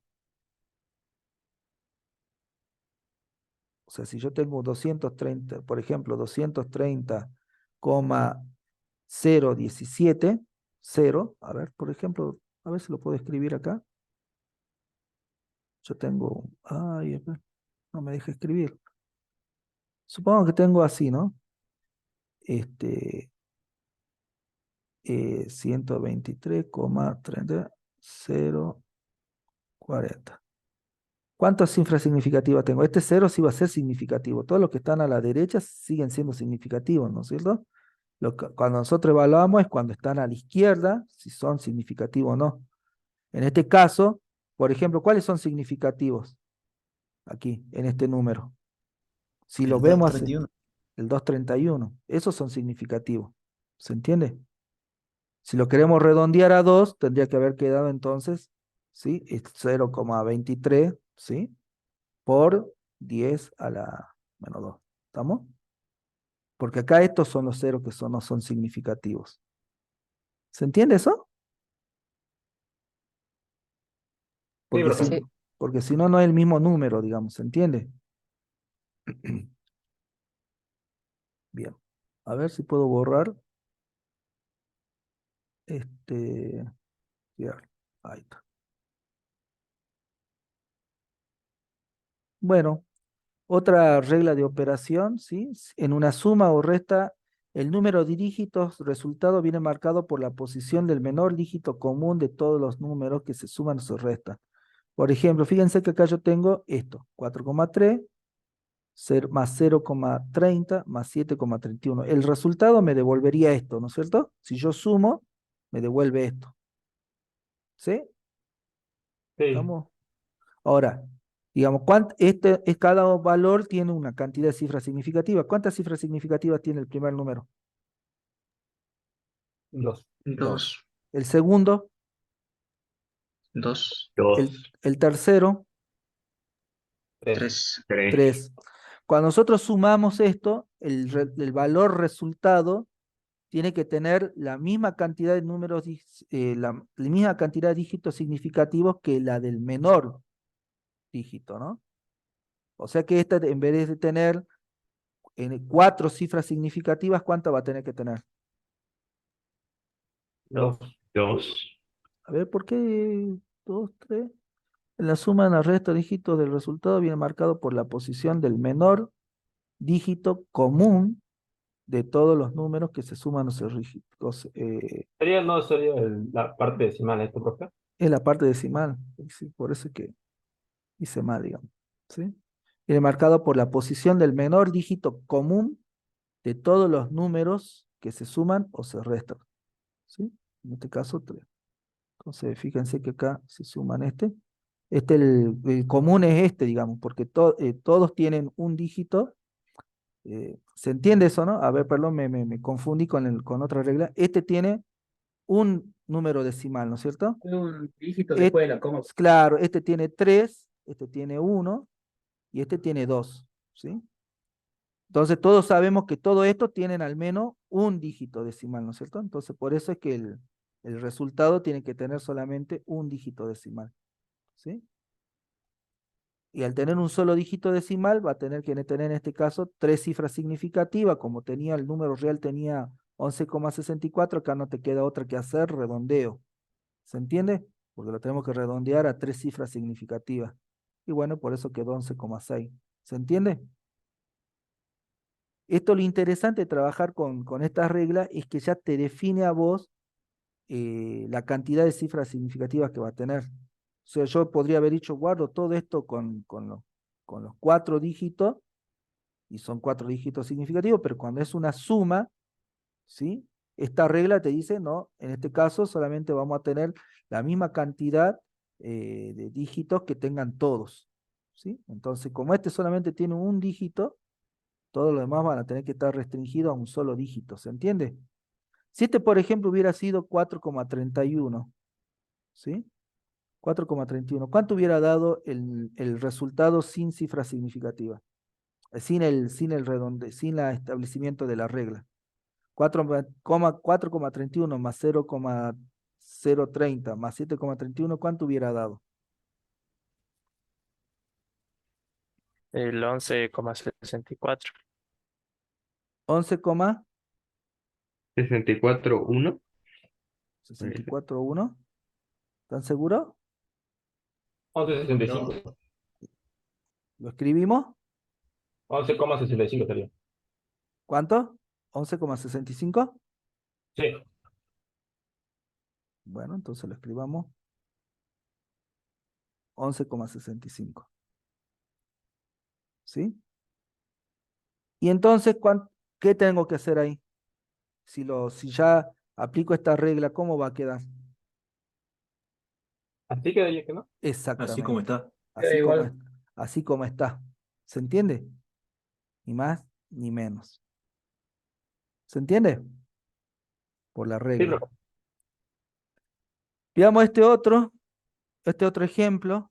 Tenemos 34,6, 17,9 y 15. ¿Cómo va a quedar? ¿Va a tener parte decimal? No. No. No, ¿Por qué? profe. Porque 15 no tiene parte decimal. Entonces, ¿qué vamos a tener que hacer? Vamos a tener que redondearlo. ¿Y a cuánto va a quedar redondeado? A 68, ¿no es cierto? ¿Se entiende? Sí, profe. Bueno, acá hay otro ejemplo, ¿sí? 34,6 más 17,8 más 15,7, eso nos da 68,1. ¿Cómo va a quedar? Así nomás. Así Y nomás, así como está. Así, ¿no? así nomás, así nomás, ¿sí? Otra regla, la regla número 3, ¿sí? En producto cociente el resultado tiene la misma cantidad de dígitos significativos del menor operando. Con esa me había confundido hace rato, ¿sí? ¿Sí? Tiene la misma cantidad de dígitos del menor operando. Entonces, por ejemplo, acá ¿qué tengo que hacer? Tengo que multiplicar y dividir. 24 por 4,52 dividido 100 me da esto, 1,08. ¿Cuántos dígitos significativos va a tener? La misma cantidad de dígitos significativos del menor operando. ¿Quién es el menor acá? El 24. 4,52. 4,52. ¿Y cuántas cifras Ah, significativas tiene? 3. 3. Entonces acá tengo que redondearlo, ¿no? ¿Sí? No me queda otra que redondear. ¿Cómo va a quedar? Y el 24, profe, no sería la menor. El 24 no es mayor que 4,52. Ah, no, pensé que. Ah, ya, ya, ya. Operando. Entonces, ¿cuántas cifras significativas debería quedar? 1,09. 3. ¿Y por qué va a quedar 0,9? Ahí que hacemos, para mí, ¿cuánto va a quedar? A ver, uy, perdón. 1,08. 0,8. Mm, Se mm, redondea como sigue el cero, el 8 es mayor que 5, entonces pasa a ser 1,1. a ver, ¿cómo quedó eso? ¿Por qué queda 1,1? Porque el número que le sigue el cero es 8 y es mayor que 5. Y entonces se redondea, que no, el número sigue, el anterior, o sea, el cero se redondea a 1. Claro, porque sube, ¿no es cierto? Sí, pero profe, son tres cifras significativas, que no el menor Sí, pero te operando. dice dígitos. La cantidad de dígitos significativos del menor operando. Acá me faltó poner dígito, este, Así eh, es, si es entero o fraccionario, digamos. claro, ¿cómo se llama? Acá considerando los dígitos después de la coma, ¿no? Perdón que, este, me faltó poner eso, está incompleto ahí. ¿Se entiende por qué está incompleto? El producto consciente tiene la misma cantidad de dígitos significativos del menor operando, ¿sí?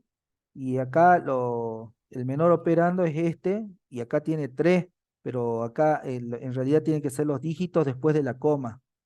¿Se entiende eso? Ah, listo, Entonces ahí listo. me faltó completar, perdón, Listo, gracias. por eso que queda 1,1. ¿Sí? Claro, porque serían dos dígitos significativos, ¿no? A ver a ver si está afectado por lo mismo. Bueno, acá tenemos esto, ¿no es cierto? Eh, 3,14, a ver cómo quedaría esto. ¿Cómo queda? A ver. Es el resultado. ¿Y cuántos dígitos vamos a tener que tener? Serían 2 por el 0,25, ¿no? 0,25 por ¿No 0,25, serían ¿cuánto nos da? cuatro? ¿No serían 4 cifras? 0,0625. ¿Serían 0,6. tres cifras?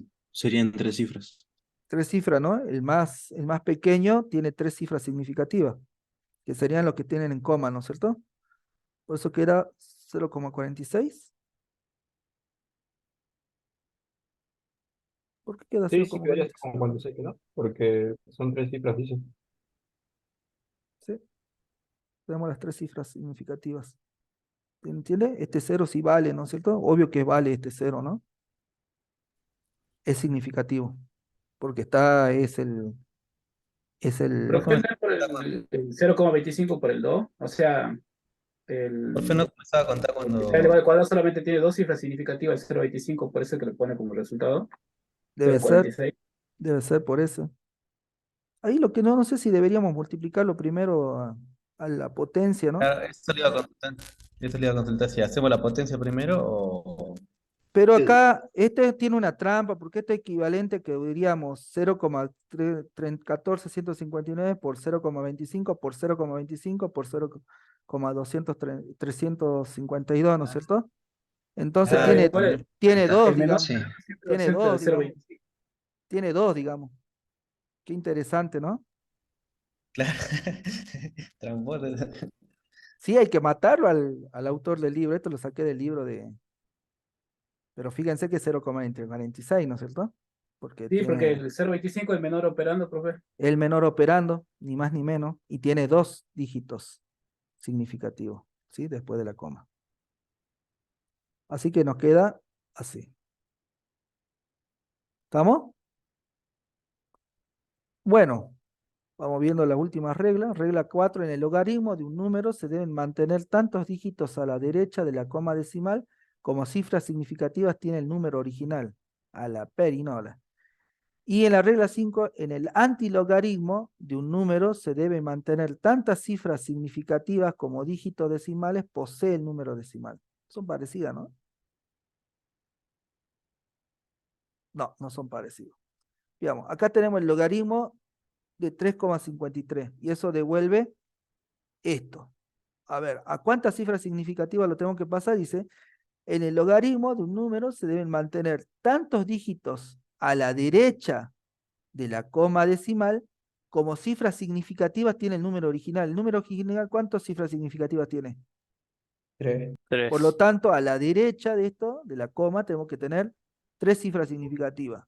Y acá vamos a tener que aplicar redondeo, por lo tanto quedaría 0,548. 48. Sí, Así 48. quedaría. ¿Se entiende? Y en el antilogaritmo, supongo que el siguiente ejemplo es un antilogaritmo. No, es el logaritmo también, ¿no? ¿Sí? Dice, bueno, tenemos esto, ¿no? 1,2 por 10 a la menos 5. Bueno, ¿cuántas cifras significativas tiene el número original? 4 sería. 4, ni más ni menos. Entonces tenemos que tener 4 cifras significativas, que sería 0,920. Y lo anterior, ¿qué hacemos? ¿Lo redondeamos? 1. Sí, Ujú. 1. 2, 4, 8. Pero es a la derecha, ¿no? O sea que tenemos que tener a la derecha, no nos olvidemos de eso, ¿no? Son 4, o sea, 2, 4, llegaba hasta el 8. ¿Se entiende por qué Ah, incluir el 8? Porque es a la derecha de la coma, sí, Ah, de- claro, sí, sí. sí. A la derecha, sí. ¿sí? Tantos dígitos a la derecha de la coma, ¿sí? Entonces, incluye el 8. ¿Estamos? A ver si hay uno del antilogaritmo. Acá hay un ejemplo del antilogaritmo. Dice, en el antilogaritmo de un número deben mantener tantas cifras significativas como dígitos decimales posee el número original. ¿Estamos? ¿Cuántos dígitos decimales posee el número original? 1. 1. Por lo tanto, ¿sí? Tiene que tener solamente una cifra decimal. Digo, un solo número significativo. ¿Sí? ¿Y este cuánto tiene? Tiene un montón. Entonces, ¿qué voy a tener que hacer con esto? Redondearlo, ¿no? 8 por 10 a la 8. Exactamente. ¿Se entiende? Tengan Sí, cuidado con profe. el logaritmo y el antiguo logaritmo. Ahora, lo que sí no me di cuenta era de la segunda regla, digamos. Porque esta diapositiva la tengo desde el año pasado y nadie me dijo nada del año pasado, mira. Bueno, y acá hay otro ejemplo, ¿no? Miren, del antilogaritmo. Otra vez tenemos que ver, ¿no? ¿Cuántas cifras significativas como dígitos decimales posee el número original? ¿Cuántos dígitos decimales posee el número original? 3. 3, ¿sí? Y son significativos, ¿no es cierto? Entonces, este tiene que tener en total 3. Entonces, ¿dónde empieza? 7, 9 y 4. Y hará un redondeo, ¿no es cierto? ¿Cómo va a quedar? 7,94. ¿Sí? En términos de cifras significativas. ¿Estamos? ¿Se entendió? Sí. Sí, profe. Bueno, muchas gracias si se entendió. Que les vaya muy bien en la práctica cuando vengan cifras significativas. Te van a errar unas cuantas veces, eso seguro. Sí, eso sí es verdad. Eso Pero tengo lo... una duda. Sí. Dijo que iba a subir las diapositivas después de la clase, ¿no? Sí, sí, no, todos los años nunca subíamos la diapositiva, porque queríamos que estudien de los apuntes, pero estas diapositivas han sido cambiadas como para que no tengan tanto texto, ¿sí? Entonces, sí la voy a subir a la diapositiva, previo arreglo de un par de palabras que vi que ahí que están mal escritas y el error en el ejercicio de la cifra significativa. Ah, ¿Estamos? bien, profe. Sí. ¿La subiría antes de la clase o después de la clase? Así para imprimirla y estar en la clase Sí, anotando las cosas. la voy a subir antes, no tengo ningún problema. Hoy no la subí Ah, porque hoy bien. la estaba cambiando, digamos. No, bien, muchísimas gracias. Porque no las cambiaba nunca, porque siempre hasta ahora lo que hacíamos era no subir las diapositivas, ¿sí? Como regla de cátedra para que no estudien de las diapositivas. Pero con los cambios que hicimos, se las pueden subir tranquilamente, porque si llegan a estudiar de ahí nomás, están más fritos que los fritos, ¿no es cierto? Así que, bueno, estimados, como les decía, sí, voy a cancelar la grabación, pero sigo conectado. Sí.